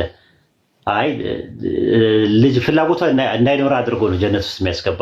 ረሱል ሰለላሁ ዐለይሂ ወሰለም ቢያስፈልግ ኖሮ አንድ ሰው ልጅ ቢፈልግ እርግዝናው በአንድ ሰዓት ውስጥ ይሆናል። እርግዝናው እድገቱ ምንም ነገር በአንድ ሰዓት ይሆን ነበር አሉ። እርግዝናው የህፃኑ ልጅ ማለት ነው ከእናቱ ግን የለም። ረሱል ሰለላሁ ዐለይሂ ወሰለም በጀነት የሚኖሩ ሰዎች አይወልዱም ብለዋል ራሱ ማለት ነው። ያለው ምንድነው? መዘወጅ አለ፣ መብላት መጠጣት አለ። የበላውና የጠጣው ደግሞ ከሰውነት ሲወገድ በላብ መልክ ነው የሚወገደው። ላቡ ደግሞ እንደ ሚስክ ሽታ ነው የሚሸተው ሰውነት ላይ። በአጠገብ አንተ ሰውነት እያስወገድክ ነው ያለው የምትጸዳዳው ነገር ማለትና ልክ በላብ መልክ ሲወጣ ያንተን ጠረንን በጣም እኔ ጓጓለሁ። በቃ በአጠገብ ሰው ኡፍ ምናምን ነው የምትለው እንጂ እንደዚህ እንዳወሩ አይደለም ራሱ ማለት ነው። ጀነት ውስጥ ሲኖሩ እንደዛ ነው የኛ ትምህርት ማለት ነው። ስለዚህ መዘወጅ አለ፣ መጠናዳት አለ። መዘወጅ አለ፣ በእኛ መዘወጅ አለ፣ ግን ልጅ የለም። ኦኬ አሁን እዚህ አደምና ሐዋ የት ነበር የሚኖሩት የነበረው? ክርስቲያኖችን ዝም ብለህ ጠይቃቸው። አደምና ሐዋ የት ነበር የሚኖሩት የነበረው? መጀመሪያ አዳምና ሔዋን የት ነበር የሚኖሩት የነበሩት? በምስራቅ ኤደን ገነት፣ በገነት ነበር የሚኖሩት የነበረው። አዳምና ሔዋን ኃጢአት ባይሰሩ የት ነበር እኛ የምንኖረው ይላሉ? ገነት እኮ ገነት ነበር የምንኖረው ይላሉ አይደል? ክርስቲያኖች ሰምታቸው ከሆነ እንዴ ብለው ነው የሚኖሩት። አሁን አንተ እንዴት ብለህ ልትኖር ትችላለህ? አዳምና ሔዋን ዝም ብለው ኤግዚቢሽን እና ባዛር ብቻ ከሆነ ድራማ ብቻ ከሆነ የሚሰሩት ተራክቦ የሚባል ነገር ከሌለ መዘወጅ። ምክንያቱም አዳምና ሔዋን እኮ ገነት ውስጥ እያሉ ባልና ሚስቶች ነበሩ አይደለ? ስለዚህ አዳምና ሔዋን ባልና ሚስቶች ሲኖሩ ቶሎ ወጡ እንጂ ባይወጡ እዛ ዝም ብለው እንትን ይፋቱ ነበር። እነሱ የሚሉት ያው ዝም ብለው ይኖራሉ ነው አይደል? እኮ ዝም ብለው እኛ እንዴት እንመጣለን እኮ መውጣታቸው እኮ ዋይፊ ምናምን ይገጠምልናል። ዋይፊ ነው ባይወጡ አይ ምድር እንትን ነው። እኛ እዛ እንኖር ነበር እኮ ነው። ኃጢአት ባይሰራ ሁላችንም ሰዎች የምንባል የት እንኖር ነበር ነው ብሎ የሚያምኑት። ሄደን ገነት እኮ እንዴ ብለን እንመጣለን እኛ? በዋይፊ ነው ወይስ ዲፕሊኬሽን ምናምን ነው እኮ? እሱን ነው እኮ የምልህ እኮ መጀመሪያውኑ አዳምና ሔዋን ከእንቅልፉ ሲነሳ ምንድን ነው ያለው? ይቺ ሚስቴ እኮ ናት ነው ያለው ኩፋሌ ላይ። ወሰነ ይቺ ሚስቴ ናት አለ። ሚስቴ ናት አለ። የሚስትን ቃል ሰምታልና አለው። የሚባልና ሚስቶች ቃል ነበሩ። ሚስት ለምን ይለዋል? ባልሽን እንደዚህ እንትን ብለሻልና ለባልሽ ተገዢውኝ ምናምን አላት። ፈጣሪ ጀነት ውስጥ እያሉ ባልና ሚስት ነበር የሚላቸው የነበረው። ባልና ሚስት ማለት ዝም ብሎ ቃቃ ጨዋታ ነው። ጆነ ቃቃ ተጫውተህ ታውቃለህ ጀነራል? በልጅነቴ እኔም ተጫውቻለሁ። ራሱ ባልና ሚስት ምናምን አለ ተጫውቻለሁ። ሌላ ነገር የለም ማለት ተራክቦ ምናምን የለም። ዝም ብለህ ብቻ ነው ባልና ሚስት የምትሆነው። የለም በቃ ልክ እንደዛ ነበር የሚሆነው ጀነት ውስጥ። እንግዲህ መሆኑ ነው እንደዛ አይደለም። ያለዛኛ እንዴት ብለን እንመጣለን? ብዙ ተባዙ ምድር ሙላት ያለው መቼ ነው? ከወጣ በኋላ ነው? እስከ መውጣቱ በፊት ነው? ከመውጣታቸው በፊት ነው። እሱማ በፊት ነው። ስለዚህ አየህ ብዙ ተባዙ ማለት ዝም ብሎ ነው፣ ኤግዚቢሽን ነው፣ ድራማ ነው፣ የሆነ ነገር እንትን ቢል ባዛር ነው ምናምን። ታዲያ ልጅ መውለድ እኮ ቅጣት ነው አይደል? ለሴቲቱ በለሱን ፍሬውን ስለበላ አይደለም። ከዛ በፊት ነበር ምጥሽን አበዛዋለሁ በጭንቅም ትወልጃለሽ ያላት ለምንድን ነው እኮ? ምጥሽን እኮ አበዛዋለሁ አይደለም ቢላት፣ በወለድሽ ምጥሽን አበዛዋለሁ ማለት ኦልሬዲ ምጥ አላት ማለት ነው። አበዛዋለሁ፣ ገንዘብን አበዛለሁ፣ ደሞዝ ጨምርልሃለሁ ብዬ ብናገር ደሞዝ የለህም ማለት ነው። ታመጣለች ይጨመረባት። አየ በጭንቅ ነው፣ ጭንቅ ነው ራሱ የሚለው በጭንቅ ትወልጃለሽ። ምጥሽን አበዛዋለሁ ደግሞ እኮ አይደለም የሚለው በጸነሽ ጊዜ ጭንቅሽን አበዛዋለሁ ነው። ጭንቀት ነው የሚያበዛው እንጂ ስለ ምጥም አይደለም የሚያወራው። ደግሞ ምጥም አይዛችሁ አበዛዋለሁ። በጸነሽ መጀመሪያም ትጨነቅ ነበር ማለት ነው። አበዛዋለሁ ማለት አው ጭንቀቱም ነበረ ማለት ነው። አንደኛ። ሁለተኛ ነገር ደግሞ ጭንቀቱ ደግሞ የሚኖረው በጽንስ ጊዜ ነው የሚኖረው ማለት ነው። ስትወልድ አይደለም ማለት ነው። አንዳንድ ሴቶች አው ምጥም አይዛቸውም እዛው ልክ የሚልላቸዋል አላህ ሲያገራላቸው ተንታታከም በኖርማል ያለ ኦፕራሲዮን ለኔ ማዘር እንደዛ ናት። አላህ ያግራላቸው ሁሉንም ሴቶች አላህ እንደዛ ያደርግላቸው ራሱ ማለት ነው። በኦፕራሲዮን የሚወልዱ አሉ ያለ ምጥ እና ከርግማን ነፃ ሆኑ። መንታ ወንድም አለኝ እኔ አትጨናነቅ። እንደዛ ነው ያለው ማለት ነው። እና እንደዛ ይሄን ይመስላል። ምጥ ራሱ የአንዱ የተፈጥሮ ነው። ምጥም ጣርም ሞት ላይ ጣር ልደት ላይ ደግሞ ምጥ መኖሩ በተፈጥሮ ነው በኢስላም አስተምሮት እንጂ በከሌ የማንንም ገፈትና አበሳ የምትቀምስበት አንዳች ቁብና አንዳች ምክንያት የለም። ይህንን ነገር ሳየው እና ምንድነው የምንጠይቃቸው አደምና ሐዋ ያጡትን ጀነት ማን ነው ከፍሎ ወደዛ የሚመልሰው? በአዳም የተነሳ የሚከፍለው ማን ነው? ክርስቶስ። ማን ነው የሚከፍለው? በነፍስ ቤዛ ሆኖ ምናምን ተሰቅሎ ምናምን ማን ነው የከፈለው? ኢየሱስ። ሲከፍል አዳምና ሔዋን ወደ ነበሩበት ጀነት ነው የምንገባው ብለህ ጠይቃቸው። እንጠይቃቸዋለን። በአዳም ያጣ ነው። ስለዚህ አዎ ካሉ ከእንደገና እንትን አለ ማለት ነው፣ መዘወጅ አለ ማለት ነው። ካልሆነ ግን መጽሐፍ መዘወጅም አለ እንጂ ተመልሶ አደምና ሐዋ የነበሩበትን ጀነት ውስጥ ከሆነ የምንገባው አደምና ሐዋ የነበሩበት ባልና ሚስቶች ነበሩ የነበሩት። ዘፍጥረት 1:26 ላይ ምንድን ነው የሚለው? ወንድና ሴት አድርጎ ምን አላቸው ይላል? ፈጠራቸው ይላል አይደል? ፈጠራቸው። 1:27 ወንድና ሴት የሚባለው በምንድን ነው?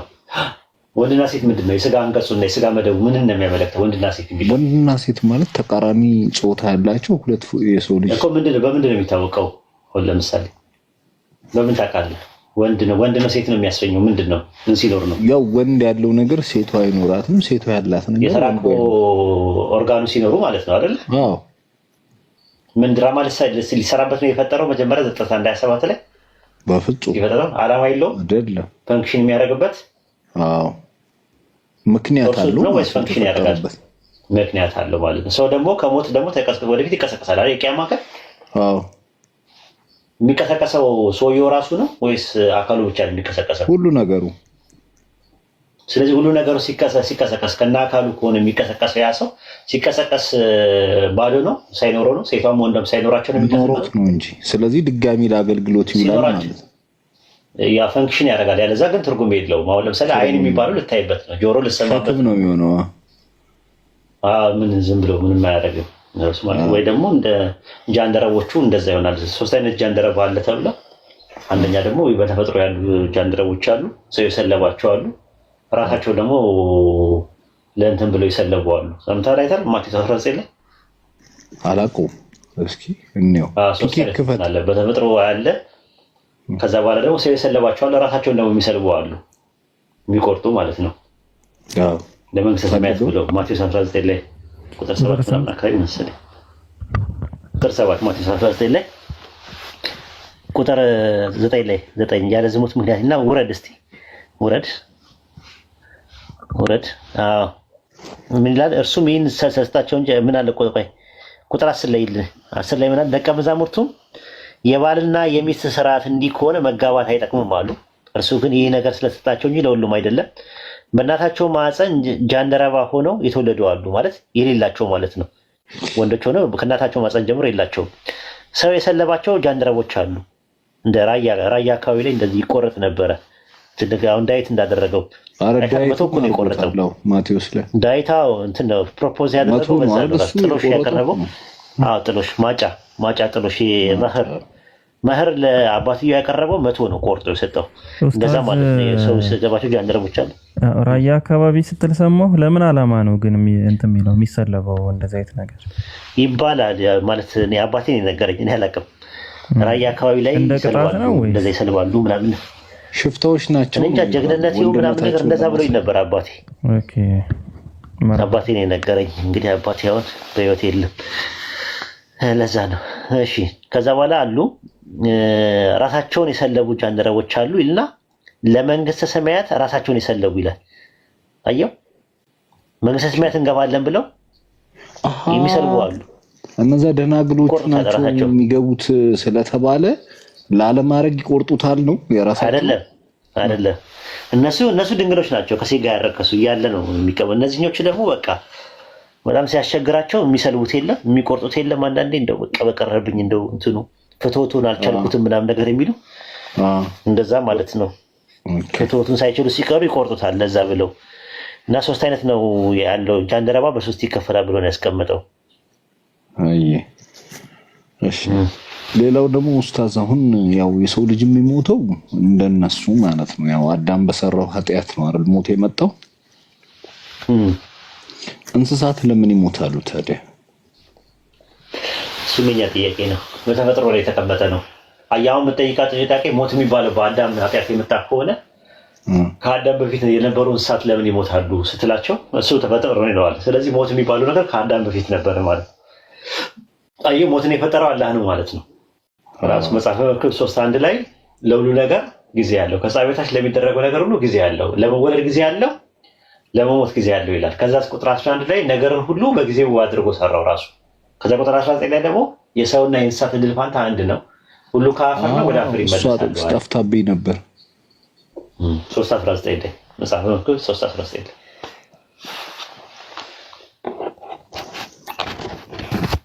እንደውም እንስሳት አይበልጥም እዚህ ጥቅስ ላይ ኡስታዝ ብልጫ የለውም ነው የሚለው። ከእንስሳ ብልጫ የለውም ይላል። የሰው ልጆችና የእንስሳት ዕድል ፋንታ አንድ ነው፣ ድርሻቸው ትክክል ነው። አንዱ እንደሚሞት ሌላው እንዲሞታል። የሁሉም እስትንፋስ አንድ ነው። ሁሉ ከንቱ ነው። ሰው ከእንስሳ ብልጫ የለውም። ሁሉ ወደ አንድ ቦታ ይሄዳሉ። ሁሉ ከአፈር ነውና ወደ አፈር ይመለሳል ይላል። በጣም ነው የሚገርመው እኮ የኮሚኒኬሽን እንትኑ የሚወጣበት አለ ጨምሮማ ኡስታዝ የሰው ልጅ ነፍስ ወደ ላይ እንደምትወጣ ይላል። የእንስሳት ነፍስ መንፈስ ነው የሚለው እንግዲህ ዕብራይስጡ ኦኬ መንፈስ ነው። የሰው ልጆች መንፈስ ወደ ላይ እንደምትወጣ የእንስሳት ማንም ያውቀው ይላል። እዛው ላይ 12:7 ላይ ይመልስልሃል። አውጣለት 12:7 ላይ ይመልስልሃል። እሱ ላይ 12:7 ላይ የሰው መክብብ 12:7 ላይ ታያል። አፈርም ወደ ነበረበት ወደ ምድር ሳይመለስ መንፈስም ወደ ሰጠው ወደ አምላክ ሳይመለስ ይላል። ለመንፈስ አምላክ ምንድን ነው የሰጠው? ነፍስ 3:11 ላይ ቀደም አይደለም ዘላለምነትን በልቡ ሰጠው ይላል። ስለዚህ ዘላለምነትን ነው ለነፍስ የሰጠው። አየው እዚህ ጋር ለመንፈስም ወደ ሰጠው ይላል። አይሞትም። በአፈር ዲኮምፖስት ያደርግ አፈርም ወደ ነበረበት ይመለሳል፣ ወደ አፈር ማለት ነው። ስጋችም መንፈስ ደግሞ ወደ ምን ይመለሳል? ወደ አምላክ ይመለሳል ይላል። ስለዚህ ወደ አምላክ ሲመለስ አምላክ ሕያው ነው ወይስ ነን ኤግዚስታንስ ነው? አምላክ ሕያው ነው። ሕያው ነው። ስለዚህ ሕያው ወደሆነ ነገር የሚሄደው ሕያው ነው፣ የማይሞት ነገር ነው። 3:11 ላይ ዘላለምነትን ሰጠው ነው የሚለው። ስለዚህ ነፍስም ወደ ሰጠው ነው የሚለው። አይተህ ከሆነ ነፍስም ወደ ሰጠው ይላል። ምን ወደ ሰጠው? አየሁ እዚህ ጋር ቁጥር 11 ላይ 3:11 ላይ አየሁ እዚህ ጋር ሰው የሰራውን ስራ በጊዜ መልካም እንደሆነ ዘላለምነትን በልቡ ሰጠው ይላል። ኦኬ ዘላለምነትን ሰጠው ይላል። አየህ በልቡ ስለዚህ በልቡ ከሰጠው ለማን ነው የሰጠው? ለነፍስ ነው የሰጠው፣ ለመንፈስ ነው የሰጠው። ስለዚህ መንፈስም ወደ ሰጠው ይላል። ወደማ ወደ ሰጠው ወደ አምላክ ይመለሳል። አምላክን ለመንፈስ ምንድን ነው የሰጠው? ዘላለማዊነት ዘላለምነትም ማለት ነው። ስጋ ደግሞ ወደ አፈር ይመለሳል። ስጋ ወደ አፈር ሲመለስ ደግሞ ማለት ነው። ስጋ ወደ አፈር ሲመለስ ፊዚካል ፐርሰፕሽን የሚባሉ ነገሮች ይቋርጣሉ ማለት ነው። ማየት፣ መስማት፣ ማወቅ የሚባለው አንጎል የሚባለው ነገር አይኖርም።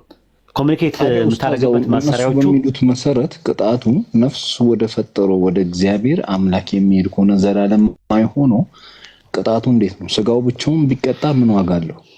ሲኦል በሚሉት ሀሳብ ላይ የትንሣኤ ቀን ነው። አይ መንፈስ ነው የሚቀጣው እኮ። መንፈስ ከሞት በኋላ በእኛም መንፈስ ነው አይደለ? ሩሃችን ይቀጣል። ራሱ ስጋ ወደ አፈር ይመለሳል፣ ዲኮምፖስት ያደርጋል። ከዛ በኋላ የቂያማ ቀን ደግሞ ስጋና ሩሃችንና ከጀሰዳችን ጋር አብሮ ይሆንና ጀነትና ጀሃነም አለ። ደስታችንን የምናጣጥመው በሁለቱም ነው። ያን የቂያማ ቀን አይደል? አካላዊም ነው መንፈሳዊም ነው ያለው እንትና። ልክ እንደዛው ነው። አሁንም እንደዛ ነው። ራሱ በእነሱም እንደዛ ነው። አይ ትምህርቱ ተመሳሳይነት እኮ አለው። ያው የተወሰኑ አስተምሮት ላይ አውቀው ያጣሙታል ነው። እስቲጋሳ ማድረግ አይቻልም አይደል? የሞቱ ሰዎች ለምንድን ነው የማይቻለው? እስቲጋሳ በህይወት ባሉ ሰዎች ማድረግ ይቻላል አይቻልም? እስቲጋሳ ማለት ራሱ አልገባኝም። እስቲጋሳ የሚባል ነገር አታውቅም? በኢስላም እስቲጋሳ ማለት መጠየቅ ማለት መለመን። አሁን አንተ መለመን አብላኝ አጠጣኝ ድረስልኝ ማለት ትችላለህ። መመጀን እሱ እንትን ነው፣ ተወሱል ነው፣ እሱ ሌላ ነው። እንዴት እኮ እኔ አሁን አንተን ድረስልኝ በአካል ይኸውልህ፣ አሁን አንተን ይኸውልህ አብላኝ አጠጣኝ አልብሰኝ የሆነ ነገር ላይ ጉድጓድ ላይ ሆኜ ደግሞ ድረስልኝ እርዳኝ የሆነ ዕቃ ቀብለኝ ምናምን ብዬ ማለት አልችልም? ትችላለህ። ይቻላል። እስቲጋሳ ይደራል። ግን አንተን ደግሞ እንደዚህ ብዬ ብጠይቅስ? እንደዚህ ብዬስ ብጠይቅስ? አንተን ልጅ ስጠኝ፣ ህመሜን አሸረኝ፣ ይሄ ሐራም ነው፣ ማረኝ ምናምን ብዬ ብል እሱ ሽርክ ነው አይደል? ይሄ ሽርክ ነው። ኦኬ።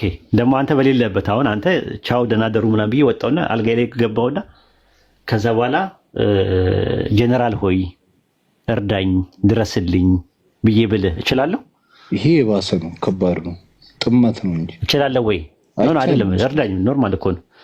ለምንድን ነው የማይቻለው? ስለማትሰማኝ ማለት ነው። አትሰማም፣ አታየኝም፣ አታቀኝም። አዎ ይሄ የማባህሪ ነው። ሁሉ ነገር በገይብ ዱዓ ማድረግ ለአላህ ብቻ ነው። እሱ ነው። አሁን የሞቱ ሰዎችን መቃብር ጋር ሄደ ድረሱልኝ እርዱኝ ምናምን ብትላቸው ይሰማዋል? መገናኛቸው ኮሚኒኬት የምታደርገው አይሰሙም ማለት ነው። እንደዛ ከሆነ ቁረይሾች ያላ ደጋግ ባሮችን ወደ አላህ ያቃርቡናል ብለው የእነሱን ሐውልት ሰርተው በካባ ዙሪያ 360 የሚደርሱ ደጋግ ያላ ባሮችን ምስላቸውን አድርገው ሲያደርጉ አላህ ምጠሯቸው ምን አይሏችሁም አለ፣ አይሰማችሁም። ሙታንም ናቸው መቼ እንደሚቀሰቀሱ ምን አይሉም አለ፣ አያውቁም አለ። ተመልከታለ። ቁረይሾች እነዛን 360 ጣዖታት ሲያመልኳቸው የነበሩና ሲጠሯቸው የነበሩ ፈጠራችሁን ብለው ነው ወይስ ወደ አላህ ያቃርቡናል ብለው ነው? አቃርቡን ብለው ነው። አቃርቡን ብለው ነው እንጂ ፈጠራችሁን ብለው አይደለም። ሰማይና ምድር የፈጠረው ማን ነው ሲሏቸው ምን አሉ? አይ እኛ የምናመልካቸው እነዛ አላህ ነው ይላሉ። አየህ እንትን ታዲያ ለምንድን ነው የምታሻርኩ ሲሏቸው ምን ይላሉ? አማላጆቻችን ናቸው፣ ያገዙናል፣ ይረዱናል፣ ያቃርቡናል ወደ አላህ ብለው ነው የሚያስቡት። ወደ አላህ መቃረብ ደግሞ ምን ይባላል? ተወሱል ይባላል። ተመልከት፣ ዛሬ እየተሰራ ያለውን ስራ ማለት ነው ተወሱል ይባላል። ተወሱል ማለት መቃረቢያ ሶስት ነገር ነው ያለው። አንደኛ የመጀመሪያው መልካም ስራ ነው ተወሱል የሚደረገው ማለት መልካም ስራ ምንድነው? ተወሱል። ሁለተኛ የአላህ ስሞች በስሙ ጥሩት ይላል መቃረቢያ ወደ አላህ። ሶስተኛውና የመጨረሻው ደግሞ እኔ አንተ ጋር መጥቼ ፈይሰል ወይ ዱዓ አድርግልኝ ብዬ ብል እሱም ተወሱል ነው። እየተመጀንኩኝ ነው በአንተ ይቻላል ዱዓ አድርግልኝ ምናምን ነገር። አንተ በሌለበት ግን ዱዓ አድርግልኝ ካልኩት ምንድነው የሚሆነው? ሽርክ ነው የሚሆነው። ለምን አንተን በገይብ ማናገር ምን አይልልኝም? አይበቃም ራሱ ማለት ነው። ከዛ በኋላ ደግሞ ስለ ተበሩክና ስለ ምንድነው ስለ ተሰውፍ ደግሞ ሌላ ቀን ነግራቸዋለሁ። ይበቃቸዋል ዛሬ። ይሄን አላውቅም ነበር እኔ እስቲጋሳ። እንዲሁ ግን አሁን ስትጠይቀኝ እስቲጋሳ አለ፣ ተወሱል አለ። ክርስቲያኖች ማርያምና ገብርኤልን ምናምን ነገር የሚሉት ነቢያትን፣ ጻድቃን፣ ሰማዕታትን የሞቱ ሰዎችን ሲለምኑና ሲያናገሩ ትክክል ናቸው ሽርክ ናቸው ብለን እኛ ደግሞ መሻይኮቻችንና አውሊያዎቻችንን ወልዮቻችንን በሌሉበት ብንጠይቅ ለኛ ትክክል ለነሱ ትክክል የማይሆንበት ምን ምክንያት አለ? ባል ነገር የለም። አውሊያዎችንም ወልዮቻችንንም መሻይኮቻችንንም በሌሉበት መጥራት መቻል ሐላል ከሆነ እስቲጋሳ ማድረግ በእነሱ ተወሱል ማድረግ ተበሩክ ማድረግ በእነሱ የሚቻል ከሆነ ክርስቲያኖችን ለምንድን ነው የምንወቅሳቸው? በማርያም በገብርኤል በምናምን ሲመጀኑ ማመጀኑ ግን እንደ ግዴታ ነው አይደል ኡስታዝ የሚሆነው? አሁን አንተ እስቲጋሳ እንዳልኩ አይደለም ማለት መመጀን ማለት እንደዛ ነው። ስትመጀን እንደዛ ነው። እንትን አይሆንብህ በምናምን እሱ ቢዳ ነው። ቢዳ ነው። በረሱል ሰለላሁ ዐለይሂ ወሰለም ምሳሌ በነብዩ ንብ በከሌ ምናምን ነገር እሱ እንትን ነው፣ ሽርክ አይደለም። አብሽር ሽርክ ሳይሆን ቢዳ ነው። ቢዳ ማለት መጤ ነው። ቁርአንና ሐዲስ ላይ የሌለ ነገር ነው። ያንን የሚያደርግም ሰው ሙሽሪክ አትለው። ተጠንቀቁ አደራችሁን። ተበሩክም ምን አይደለም ተበሩክ ማድረግ። ተበሩክ ታውቃለህ? አላውቅም። ተበሩክ ማለት በረከት መፈለግ ማለት ነው። በረካ መፈለግ ተበሩክ ይባላል። ባርኮት ይባላል በአማርኛ። በረካ ስትፈልግበት ማለት ነው። በቁርአን ውስጥ እና በሐዲስ ውስጥ ተበሩክ የምናደርግባቸው ነገሮች ተዘርዝረውልናል። ለምሳሌ ቁርአን ራሱ ሙባረክ ተብሏል። ቁርአን መቅራት ራሱ ተበሩክ ማድረግ እንችላለን። በቁርአን በዚክር በዱዓ በምናምን ነገር ምን ማለት ነው ተበሩክ ማድረግ እንችላለን። በረሱል ሰለላሁ ዐለይሂ ወሰለም በታጠቡበት ውዱ ያደረጉበት በልተው ያስተረፉት ምግብ ጠጥተው ያስተረፉት መጠጥ በሱ ተበሩክ ማድረግ ይቻላል። በውሃ ተበሩክ ማለት ውሃ ራሱ ምን ተብሏል? ሙባረክ ተብሏል፣ ብሩክ ተብሏል ማለት ነው። ስለዚህ በሱ ውሃ ራሱ መጠቀማችን ተበሩክ ነው። እሱ ራሱ የወይራ ዘይት ታውቃለህ? የተባረከ ዛፍ ተብሏል። በሱም ተበሩክ ማድረግ ይቻላል። አዎ በሞቱ ሰዎች ግን ሄዶ መቃብራቸውን በመዳሰስ እና በመሳም ተበሩክ ማድረግ ግን ቁርአንና ሐዲስ ላይ አለ? የለም። ቢዳ ነው። ገብቶሃል? እንደዛ ነው ማለት ነው። ኢንሻአላህ ይሄን ይመስላል። አይ መርሃባ። በሞቱ ሰዎች ልብስ ምናምን ነገር እሱ ቢዳ ነው። ሽርክ አይደለም ግን ቢዳ ነው፣ አይፈቀድም።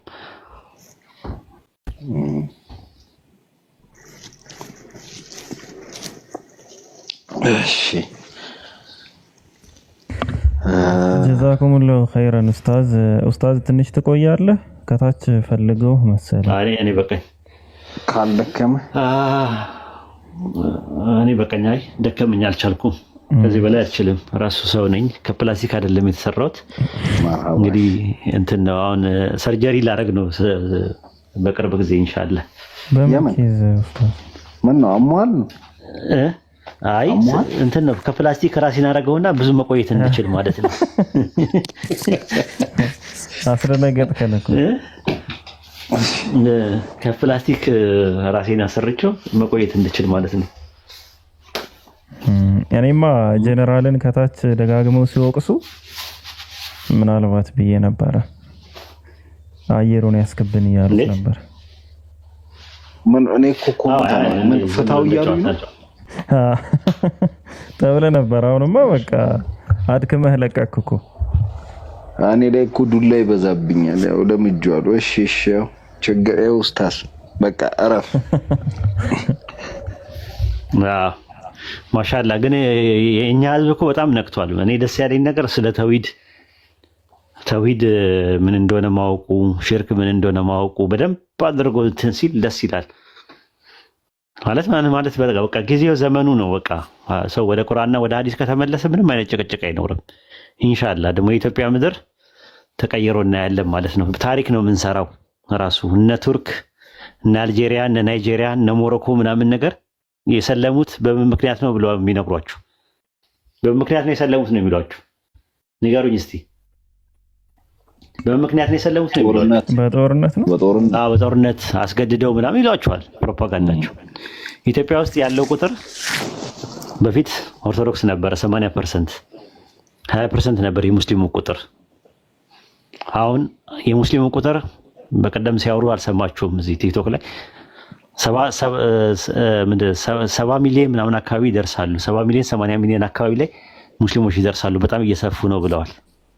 ኢንሻአላህ በእኛ እድሜ አሳስተው ስለሚናገሩ አይናቸው እያዩ ኢትዮጵያ ውስጥ ያለው ታሪክ ቫስት ማጆሪቲ ሙስሊም ሆኖ ብዙ ሰዎች ሰበቡ ሊዳ ሆነው ጥሪ አድርገን ምንም ነገር ስል ታሪክ ላይ አስመዝግበን ኢንሻአላህ ያኔ በጦርነት እንዳልሆነ ይገነዘቡታል። ሰው እየሰለመ ያለው በምን እንደሆነ ኢትዮጵያ ውስጥ እናሳያቸዋለን። የኢትዮጵያ ክርስቲያኖችን ማለት ነው እናሳያቸዋለን ኢንሻአላህ ኡስታዝ። አሁንም አንድ ኦዲዮ ተለቋል፣ አይታችሁታል? ቴሌግራም ላይ ፕሮቴስታንትና ኦርቶዶክስ እየተከራከሩ ነው። ብዙ ሰው እየሰለመ ነው፣ ግን የሚሰልመው ከእናንተ ነው እያሉ ሲከራከሩ ነበር። ሰምታችሁታል? እሱን አልሰማሁም ነበር፣ ያሳቀኝ። ከእናንተ ነው። አዎ ከእናንተ ነው ይጨቃጨቃሉ ፕሮቴስታንትና ኦርቶዶክስ። ከዛ በኋላ እኛ ምን አለ አትጣሉ አለን። አስማሚያ ማለት የሚያስማማ ቃል አለን አለን። ጀነራል ምን እንደው ታውቃለህ? በቃ አትጣሉ። ከሁለታችሁም ነው ብዙ ሰው እየሰለመ ያለው። ከሁለታችሁም ነው እየሰለመ ያለው። አትጣሉ። ምንም የሚያጣላ ነገር አይደለም ማለት በጣም ከእናንተ ነው ብዙ ሰው እየሄደ ያለው ይላሉ ኦርቶዶክሶች ተነስተው። ከዛ ፕሮቴስታንቶችም ከእናንተ ነው ብዙ ሰው እየሰለመ ያለው።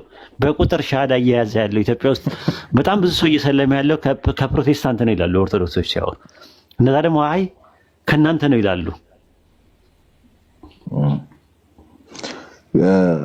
ግን እኔ እንዲሁ በራሴ ሲመስለኝ ማዘር አሁን ከራሷ ጨምሮ አጠቃላይ በቤተሰቦቿ በኩል 8-9 ከራሷ ጋር የሰለሙ እና ኦርቶዶክስ ላይ አይደለም ኡስታዝ ብዙ እየሰለመ ያለው። ከሁለቱም ይሰልማሉ፣ ግን ኦርቶዶክስ ነው አብዛኛውን የሚሰልመው በጥናት። አሁን እኮ አዲስ አበባ እኮ አስደንጋጭ ነው። በየቤት ውስጥ እየገባ ነው፣ እያንኳኳ እየገባ ነው። አዲስ አበባ እኔ የማውቃቸው ልጆች ብዙ ልጆች እንደዛ ነው የሚሉት። በጣም እንትን እያለ ነው፣ ተጽዕኖ እያደረገ ነው። በተለይ ደግሞ ቲክቶኩ እያሉ ነው ያለው። ቲክቶኩ በጣም ተጽዕኖ እያደረገ ነው። እኛ እኮ እየሰራን አይደለንም፣ ምንም እየሰራን አይደለንም። እኛ ተመካከረን ምን ብለን የሆነ ነገር በፕሮግራም ምናምን ነገር በደንብ በስነ ስርዓት ብንሰራ እመነኝ በጣም ትልቅ ለውጥ እናመጣለን። ባዶ ይሆናል። ምንም እየሰራን አይደለም። አዎ ያላፈ ድሎ ነው እንጂ በጣም ነው ብዙ ሰው የሚሰልመው። እኛ እየሰራን አይደለም ያለ ነው። ይፈልጉታል ሲጀመር አሁን ራሳቸው እንደዚህ ይፈልጉታል። በፊት አሁን በጣም የሙስሊም ስጋ የሚጠየፉ ነበሩ ጀለሶች። አሁን በስነ ስርዓት ነው በቃ ወይ አዘው ነው የሚጠሩ። የሚገርም ሙስሊም ቤት ጥላቻቸውም እንትን እያለ ነው የሚመጣው። ቲክቶክ ላይ ያሉት ናቸው። እኔ ከየት እንደሚመጡ ግራ ይገባኛል እንጂ መሬት ላይ ያለው ሀቅ አብዛኛው ሰው ልቡ ወደ እስልምናው የሸፈተ ነው። አሪፍ እይታ ነው ያለው።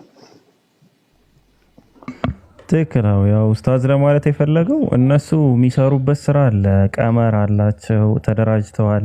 እንደዚህ እንኳን አድማ አድርገው ምናምን እዚህ ቤት አትግቡ ምናምን ተብሎ ይኸው ሰሞኑን አሁን እኮ ከስተመር ጠፍቷል። አትግቡ ተብሎ አድማ ስለተነገረ ማለት ነው። እንደዛ ቢሰራ በሙስሊሙ በኩል ምንም አይተርፋቸውም ነበር ሰው። እንደዛም ሆኖ ግን አሁን አሪፍ ነው። በጣም ቆንጆ ለውጥ ነው ያለው። አልሐምዱሊላህ ብቻ አብሶ በዚህ ዘመን ደግሞ ያልወጣ የመጽሐፍ አይነት የለም። የኢስላማዊ የሆነ አሁን ብዙ የማይታወቁ የነበሩ አረብኛ መጽሐፎች ምናምንም ከነሱ በኩልም እነ ኡስታዝ የሚያነሱትም እንዲሁም ገድላት ምናምን በቃ የእውቀት ጊዜ ነውና በጣም ብዙ ነገሮች ወጥተዋል። አልሐምዱሊላህ ብቻ እንጂ ቁርአን ላይ እንዳለው ራሱ እንትን ይሰራሉ እኮ እነሱ ላይክ በጀማ ግቡ በጀማ ውጡ የሚባለውን ነገርም የውሸት ሻሃዳዎች አሉ። ከዛ ትንሽ ቆይተው በቃ አካሄዳቸው የሚያስታውቅ ምናምን አይነት ሰዎች አሉ። እንደገና በቃ ጊዜ የሚጠብቁ ምናምን ይሄ ሁሉ በድራማ እንኳን እየሰሩ ብቻ አልሐምዱሊላህ እነሱን ያክልኛ ብንሰራ በጣም ትልቅ ነገር ይሆን ነበር። አሪፍ ነገር ይሆን ነበር።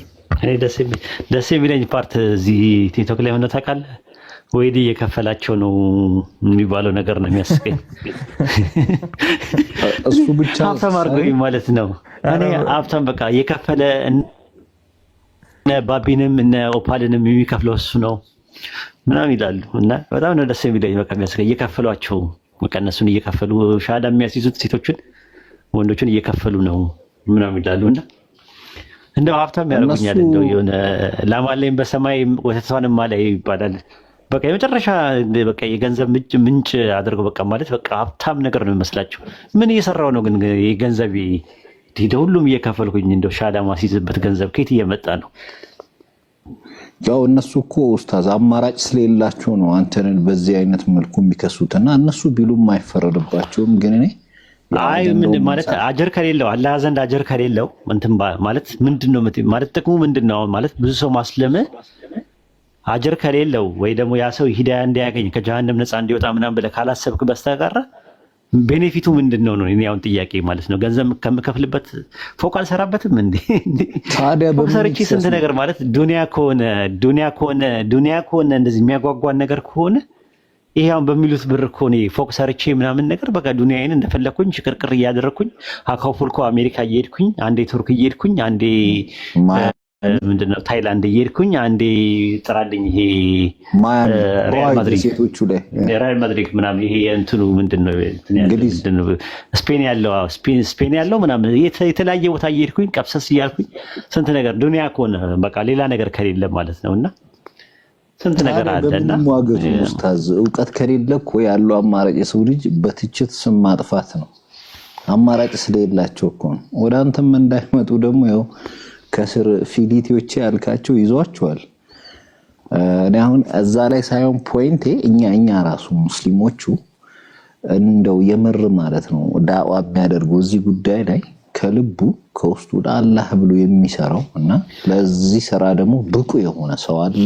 ዳረተው ሁሉም ቢነሳ ሙስሊሙ ቢነሳ ነው የምነግርህ። አንድ ሰው አይተርፍም። ወላሂ ነው የምላችሁ። ወላሂ ስመ ወላሂ ሁሉም ሙስሊም ተነስቶ ወደ ዳዋ ቢገባ ያው ዳዋ ታውቃላችሁ ብቻውን አይደለም አኽላቅም ይፈልጋል። እኔ እንደውም አኽላቅ ከሌለ ዳዋ ባይሰራ ነው ብዬ የምለው የምር ለመናገር በጣም እንትን ነው የባሰ እስልምናን ሰዎች እንዲጠሉት ነው የሚያደርጉት። የነበሩትን ራሱ እንዲወጡ ልናደርግ እንችላለን። የነበሩት ነባሮቹ ራሳቸው የምነግራቸው ተውሂድና አኽላቅ ፓራላል የሚሄዱ ነገሮች ናቸው። ዳዋ ሰዎችን ወደ አላህ ስንጠራ አዘሴም ታይም አኽላቅ ኖሮን ተስተካክለን እኛ እውቀቱ ኖሮን ሙስሊሞች አንዴ ቢነሱና እንትን ዳዋ ቢጀምሩ የኢትዮጵያ ምድር ክርስቲያኖች አይተርፉ። ሱኖ ሙሉኩ ኡስታዝ ወደ ዳዋ ወደሚገቡ በስነ ስርዓት የዳዋ አቅም ወዳለው ሰዎች እንዳይመጡ እንቅፋት የሆኑ አሉ ነው። እኔ ማንሳትም አልፈልግም። በራሴ የማደርገው ነገር አለ የምጋጫቸው። እኔ ብርዱን አልቻልኩትም። ውጭ ነኝ ያለሁት።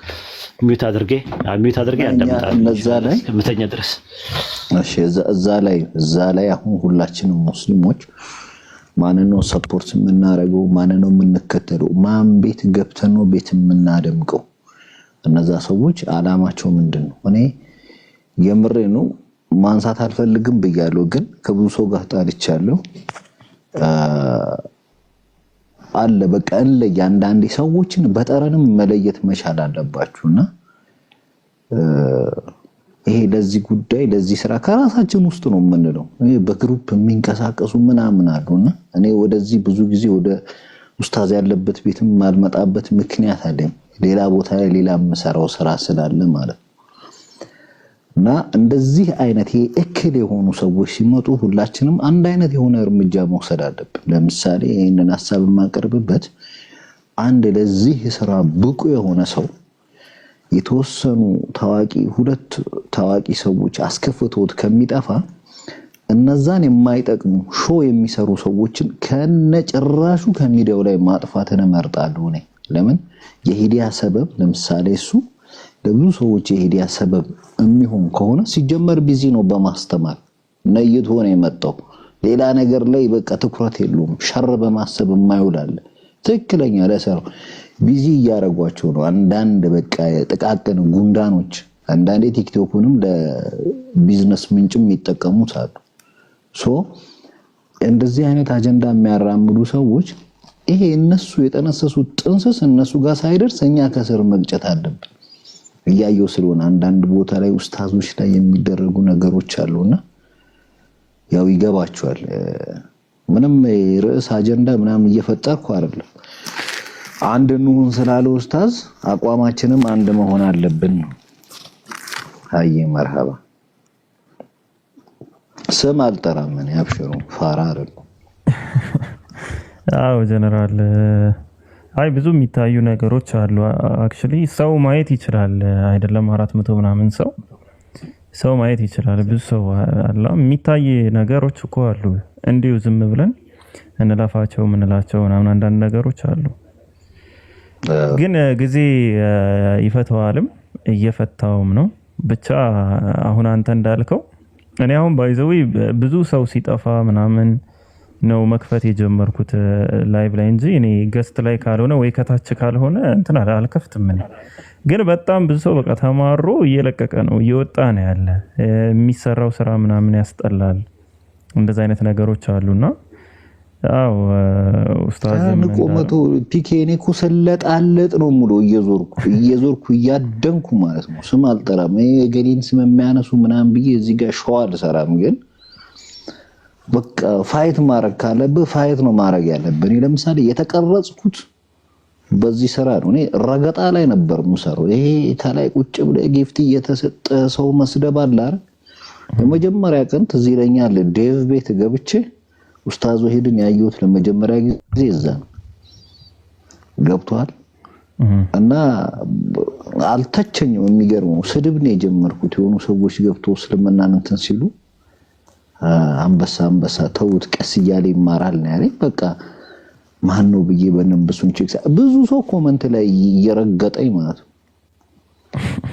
እሱ እዚህ ስላለ ብቻ ሳይሆን ብዙ ጊዜ በቃ ከነ ሙሉ ለሙሉ ማለት ነው ጠፍቻለሁ ብዬ በማስበበት ቦታ ላይ ሁለት ቃል ነው የሚናገረኝ። እዚህ ስላለ አይደል ሾው መስራት አያስፈልግም። እኔ አሁን ለምሳሌ አንድ ሰው ነው ባለውበት እሱን የሚተች ከሆነ አጠገቤ ከሆነ በሰይፈውላ ደስ ይለኝ። አንድ ሐዲስ በስነ ስርዓት ማንበብ የማይችል ሰው ተነስቶ የሆነ ትልልቅ ቦታ የምትሰጣቸው ዋጋ የከፈሉ ሰዎችን ለመተቸት ይሞክራል። ለምን ነው ጊዜ የምንሰጠው? ጠቅ አርገ ደረጃውና ማንነቱን መንገር ነው። እኔ መማር ስለምፈልግ ማለት እንጂ ማንንም ይሄ ዝም ብሎ የተለቃቀመ ወሬ ይዞ መጥቶ ረጅም ሰዓት ገስት ላይ ቁጭ ብሎ እንዲያላዘንብኝ አልፈልግም። ወንድ ልጅ ነኝ፣ ሐላሉን ነው የምነግረው። ስልችት ነው የሚለኝ በቃ የሆነ አዲስ ነገር ካልነገረኝ ሲናገር ውስጤን የማያስደስተው ከሆነ ለምን ቦታ ይዝብኛል? ለምን ጊዜ ይገልብኝ? ዳታ ሞልቼ እንቅልፌን አጥቼ ማሽቃበጥ የሚባል ነገር አለ ጀማው ላይ። በቃ መጥራት ካለበት መጥራት አለበት። ገብቷል? እኔ እንደሱ አይነት ሰዎችን እየተከተልኩ ስለሆነ ማለት ነው ወደዚህ ማንነት ውስጥ የገባሁት። ለኔ በጣም ወሳኝ ሰዎች ናቸውና እነዛን መሰዋት እመርጣለሁ። ኤኒዌይ ከዚህ በላይ አላረዝሙ። ሁላችሁም ግን እንደዚህ አይነት አቋም ያዙ። በቃ ራሳችሁ ነው አትሽለጥለጡ ነው የምለው። ስድብ አይደለም። አፉ በሉ ይለቃሉ ላቁ መሰለኝ በቃ። አይ ችግር የለውም። እንትን ከታች ያላችሁ ሰዎች 397 ሰው 400 ምናምን ሰው አሁን ትናንት እኔ እንደዚህ 9 ሰዓት ምናምን አካባቢ ልዘጋ ስል ያልኩት ነገር ነበርና የነበራችሁ ሰዎች በቃ እናንተ የምትሰሩት ትልቁ ስራ ምን መሰላችሁ? እዛ አካባቢ አለመሄድ፣ እነሱን የልብ አለመስጠት፣ ቁጭ ብሎ አለማዳመጥ ምናምን ነው። እንደውም በቃ የእነሱን ሀሜት ከምትሰሙ እኔ ልማላችሁ ብዬ ነበረ ያመሸሁት። ማንም ይገባ ክርስቲያን የለም ምንም ነገር የለም። ግን ከዘጋው ሌላ ቤት ነበር የተከፈተና በቃ እንትን የማይወራበት ወይ ሃይማኖታዊ ነገር ሁሌ እስልምና የሚያስመቱ አይነት ሰዎች አሉና ከዛ በቃ ወደዛ ከምትሄዱ እኔ እዚሁ ቁጭ ብዬ ሀሜት ላማላቸውና ዝም ብዬ የሰፈር ወሬ ሳወራ ነበር። እና ምንድነው እናንተ ስለምትሄዱ ነው። ብዙዎቻችሁ ታጅቧቸዋላችሁ። የሆነ ኢሹ ተይዞ ሲመጣ በቃ ከበባ ነው። 400 ምናምን ሰው ቁጭ ብሎ 500 ምናምን ሰው ቁጭ ብሎ ይታያል። ምንድነው የሚሰማው? እዛ ስትገቡ ምንም በቃ የረባ ነገር የለም። የምትሰሙት ምንም የረባ ነገር የለም። አራዳ የሆኑ እየመሰላቸው እኛ ማይገባን እየመሰላቸው ምናምን የሆነ ሊቀልዱ የሚሞክሩ አይነት ሰዎች አሉ። በቃ የሚሰሩት ስራ ምንም እየገባን አይመስላቸውም። እየተረዳ ነው ምናምን እንደዛ አይነት ነገር አይመስላቸውም ጭራሽ ማለት ነው። ግን ምንድነው የሚያደርጉ? ጨዋ ይመስላሉ፣ ድምጻቸውን ያለሳልሳሉ ምናምን። እኔ እኮ እንደዚህ ምናምን እያሉ ነው የሚያወሩ። ግን የሚያወሩት ነገር ግን በቃ መርዝ አይገልጸውም። በጣም የሚያስጠላ ማለት ነው። ስለዚህ ማንነት የግድ መናገር አይጠበቅም። እናንተ ብዙዎቹን ታውቋቸዋላችሁ ማለት ነው። ብዙዎቹን አይ አንዳንድ ጊዜ ንቆ ማለፍም ሲባል የሆነ አላ መወራት ያለበት ጊዜ አለ፣ የሌለበትም ጊዜ አለ።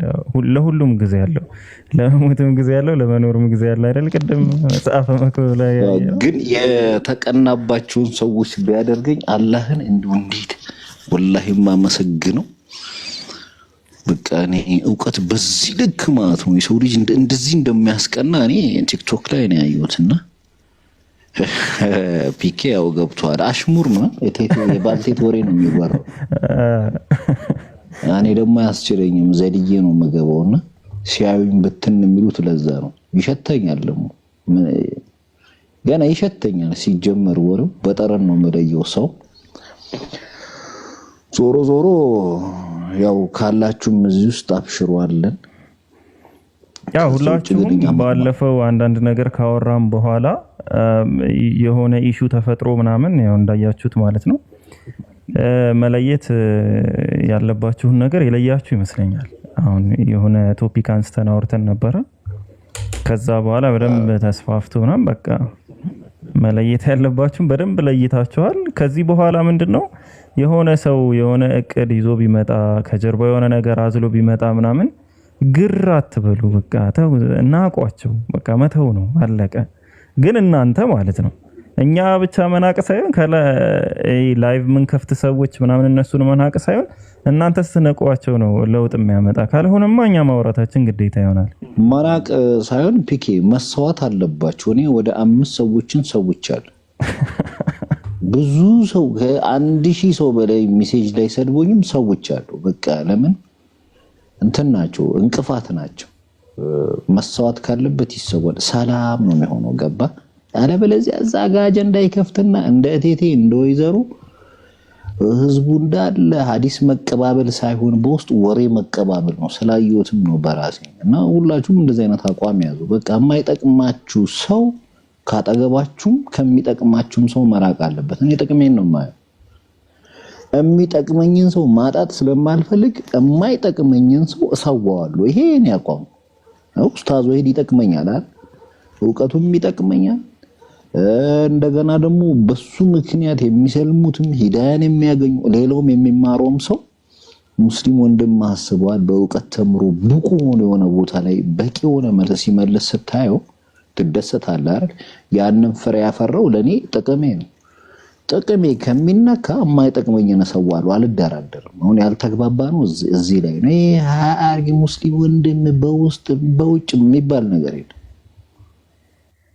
እኔ የመጀመሪያው መናገረው ይሄ ነው ጥቅሜን ማጣት ስለማልፈልግ የሚጠቅመኝን ነገር በቃ ከደረስክብኝ አልፈታህም እዚህ ውስጥ ካለውልህም ማለት በርግጥ የላችሁም እንደ ምሳሌ ነው አጀንዳ አለ እንዳትሉ ምሳሌ ነው ያነሱት ተስፋ ቲክቶክ ላይ ወራወሬኮ ትንሽ ተጠርያለ ነው የሚመጣ አይ የለም አይ አብዛኞቹን ላጭተናቸዋል በውስጥ እንደው ዛሬ ነው በስሜዝም ብዬ እንትን ያልኩት እንጂ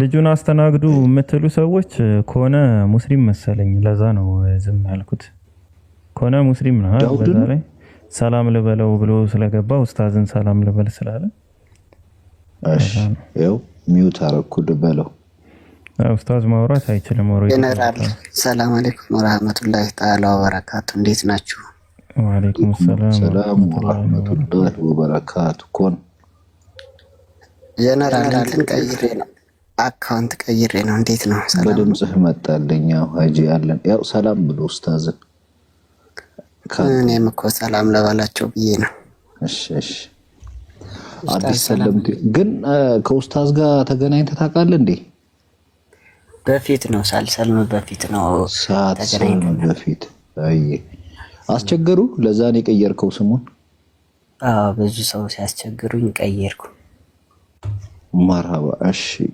ከሰማህ አውሩ ፎሎ አድርጉት ሁላችሁ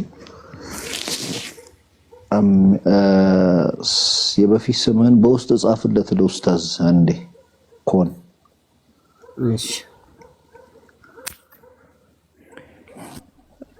አይ ቀይር ያለው ስላለ አይ ዑለማ ነው ኡስታዝ የባይብል በተለይ የግዕዙ እንዲሁም የገድላት ዑለማ እና በባለፈ እንትን ሲሉኝ ነበርና ውዳሴ ማርያም በል ምናምን እያሉኝ የሆነ እየጠየቁኝ ነበር ያስታውሱኛል ታሪኩን አታንሳው ካስታወሰህ እሱ እሺ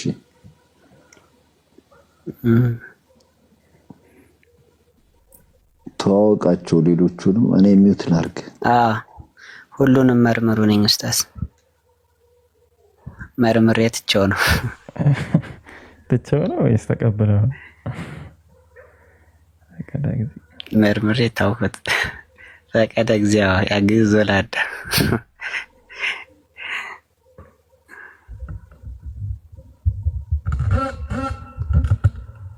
ኢንሻአላህ ሰልም ያለው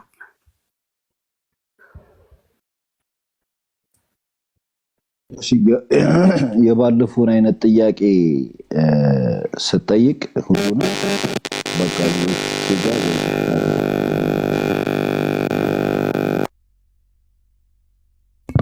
ጄኔራል እኔ ነኝ የሚዩት ያደረኩ የሆነ ኤርፎንህ ተነካካ መሰለኝ የሆነ ነገር በጣም ይረብሻል። አሁን አሪፍ ነው። እሺ የባለፈው አይነት ጥያቄ ስጠይቅ ይዤ ስዞን ነበርና አጋጣሚ ደግሞ ኡስታዝ አልነበረም። እንደዚህ ለምትጠየቀው ጥያቄ ብቁ የሆነ መልስ የሚሰጥህ ሰው ጋር ጠይቅ። ሁሉንም ትዝ ይልሃል አይደል? አስታውሳለሁ። አይነት ጥያቄ እኔ እንዳትጠይቀኝ ነፍሴን ነው ያወጣው። ሲጀመር እኔ ምንም አላውቅም። ፒኬ አለ፣ ፒኬንም መጠየቅ ትችላለህ። ኡስታዝም አለ። ትንሽ አንዳንድ ጊዜ ግራ የሚያጋቡትን ጥያቄዎች ነው ስጠይቅ ነበርና ያው ጠይቄ አሁን ደግሞ ከሆነ ማለት በግዕዝ ሆነ ማለት ነው። ምን ሆነ እሱ ነገር ሆኗልና እንደዚያ ብዬ ነው ፕሮፋይሌንም እንትን ያልኩት። ኦኬ መቀጠል ትችላለህ። አሁን ጥያቄዎችህንም ማቅረብ ሐሳብም ይብሉና አንድ ጥያቄ ጠይቃቸዋለሁ። ይብሉና ነው ወይስ ሌላ? ኡስታዝ የሚወጣ አይመስለኝም ከዚህ በኋላ ብርዱ ምናምን እያለ ነበር እኮ ያው ባይወጣ ነው የሚሻል። ፎሎ አድርገዋል ብዬ አስባለሁ። ቀን ወይ ማታ ይከፍታል ወይ ላይቭ እንደዚህ ይመጣል ማለት ነው። ጥያቄህ ምን ጋር በተገናኘ ነው ከሆነ ኢስላም ላይ ነው ክርስትና ላይ ነው? ሁሉንም ባጠቃለለ ነውና እንትን ላይ የሆነ ቀስተ ዳመና የሚባል አለ በክርስትና ላይ ነው እንግዲህ ቀስተ ዳመና ማቀው ወይም ደግሞ የማርያም መቀነት የሚባል ነው። የነው ቃል ኪዳን አልቀጣም ያለው ምናምን ነው። ቃል ኪዳኑ ነው የቃል ኪዳኑ በሰማይ ላይ ይዘረጋልና በክርስትና እምነት የድንግል ማርያም የሆነ ቃል ኪዳን ወደ ጥያቄው ከሆነ እየገባ ያለው ሀቢቢ ከሆነ መስራት ሀገር ኢትዮጵያ እንደሆነች ነው። አሁን እንደዚህ አይነት ጥያቄዎች ኡስታዝ ወሂድ ጋር ብታወራ የተሻለ ነው።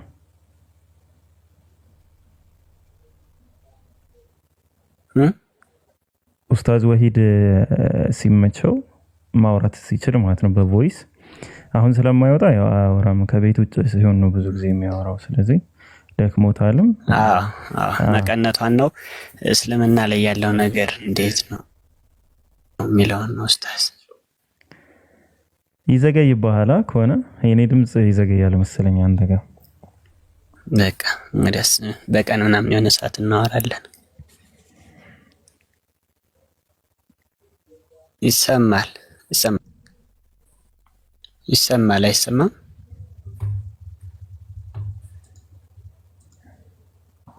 ትሰማለህ?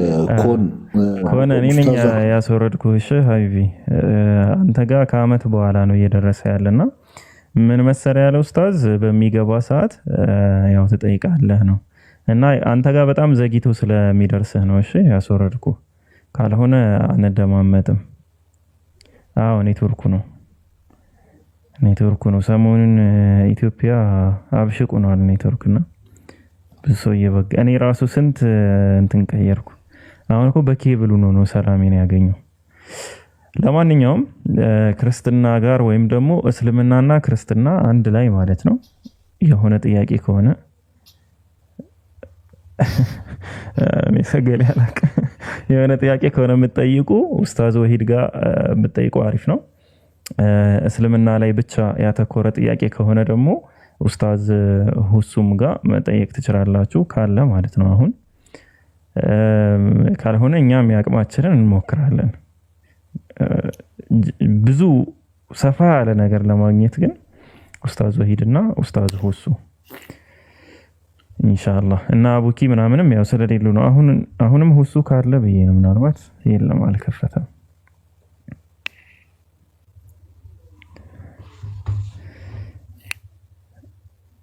እሺ ዛኪርም ያው እንግዲህ አይ ቲንክ ሰምታል ብዬ አስባለሁ። ስለዚህ እኛም ወደ ክርስቲያኖች ካላችሁ ግቡ እስኪ። ክርስቲያኖች ካላችሁ እስልምና ላይ ጥያቄ ያላችሁ ክርስቲያኖች ካላችሁ ግቡ። ክርስቲያኖች ብቻ ማለት ነው ካላችሁ ግቡ። ካልሆነ እዚህ እንሰነባበታለን ማለት ነው። እኔ እስከ ሱቢ አንዳንድ ስራ ልስራና ያው እንግዲህ ከሱቢ እስከ ዙሁር ሆኗል የኔ ሌሊት፣ ወደዛኛው አዞረዋለሁ። ክርስቲያኖች ካላችሁ ግን ጥያቄ ያላችሁ መግባት ትችላላችሁ። ጀነራል የምታወራው ነገር ካለ ማውራት ትችላለህ።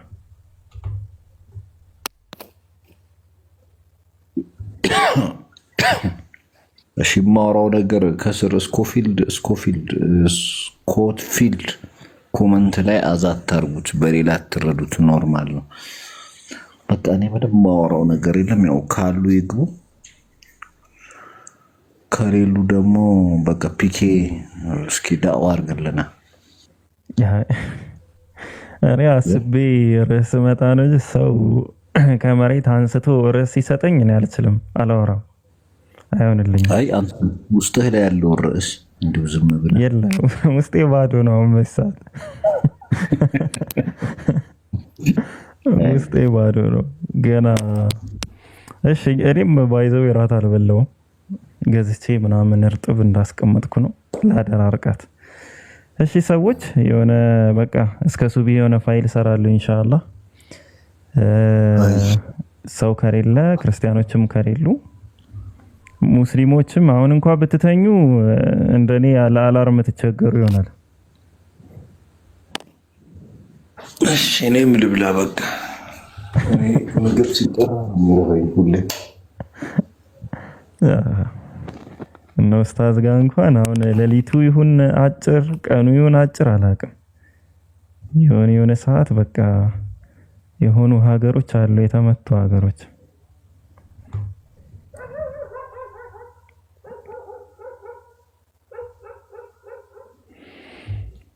እሺ 358 ሰው ላይ አሁን እንዴት ነው የምዘጋው? አይከብድም?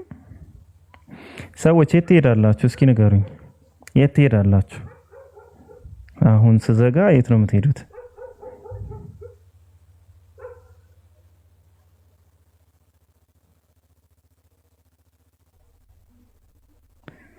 ማሻአላህ በቃ እንዲህ የምትሰግዱ ዩቲዩብ ላይ ባይዘው ያለፏችሁ የኡስታዝ ወሂድም ምናምን የነቢያት መንገድ ላይም ታገኛላችሁ ያለፏችሁ ብዙ ዳዕዋዎች። እኔ አሁን በነገራችን ላይ ዩቲዩብ ላይ ነው አሁን እዚህ ስገባ ምናምን ጎረቤት ቤት ከተከፈተ እና ቡኪና አብዱልከሪም ምናምን ከፍተው ከሆነ ስወጣ ነገር ዩቲዩብ ላይ ነው ማገኘው፣ ዩቲዩብ ላይ ሰማዋለሁና ዩቲዩብ ላይ ብዙ ነገሮችን ታገኛላችሁ። ብዙ ወንድሞች አሉ የሚለቁ ምናምን ሰርች አድርጋችሁ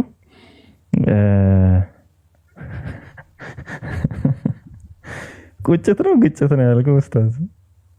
ይሄ ነገር እሺ። እና ሂዳችሁ ማዳመጥ ትችላላችሁ። ቁርአንም መቅራት እስከ ሱብሂ ድረስ ብቻ። አሁን ስንት ሰዓት አላችሁ ማለት ነው? ቁጭት እኮ ለዲኗ ግጭት አላት ስትል እኮ እኔ ምንድን ነው ፍዬ ነው።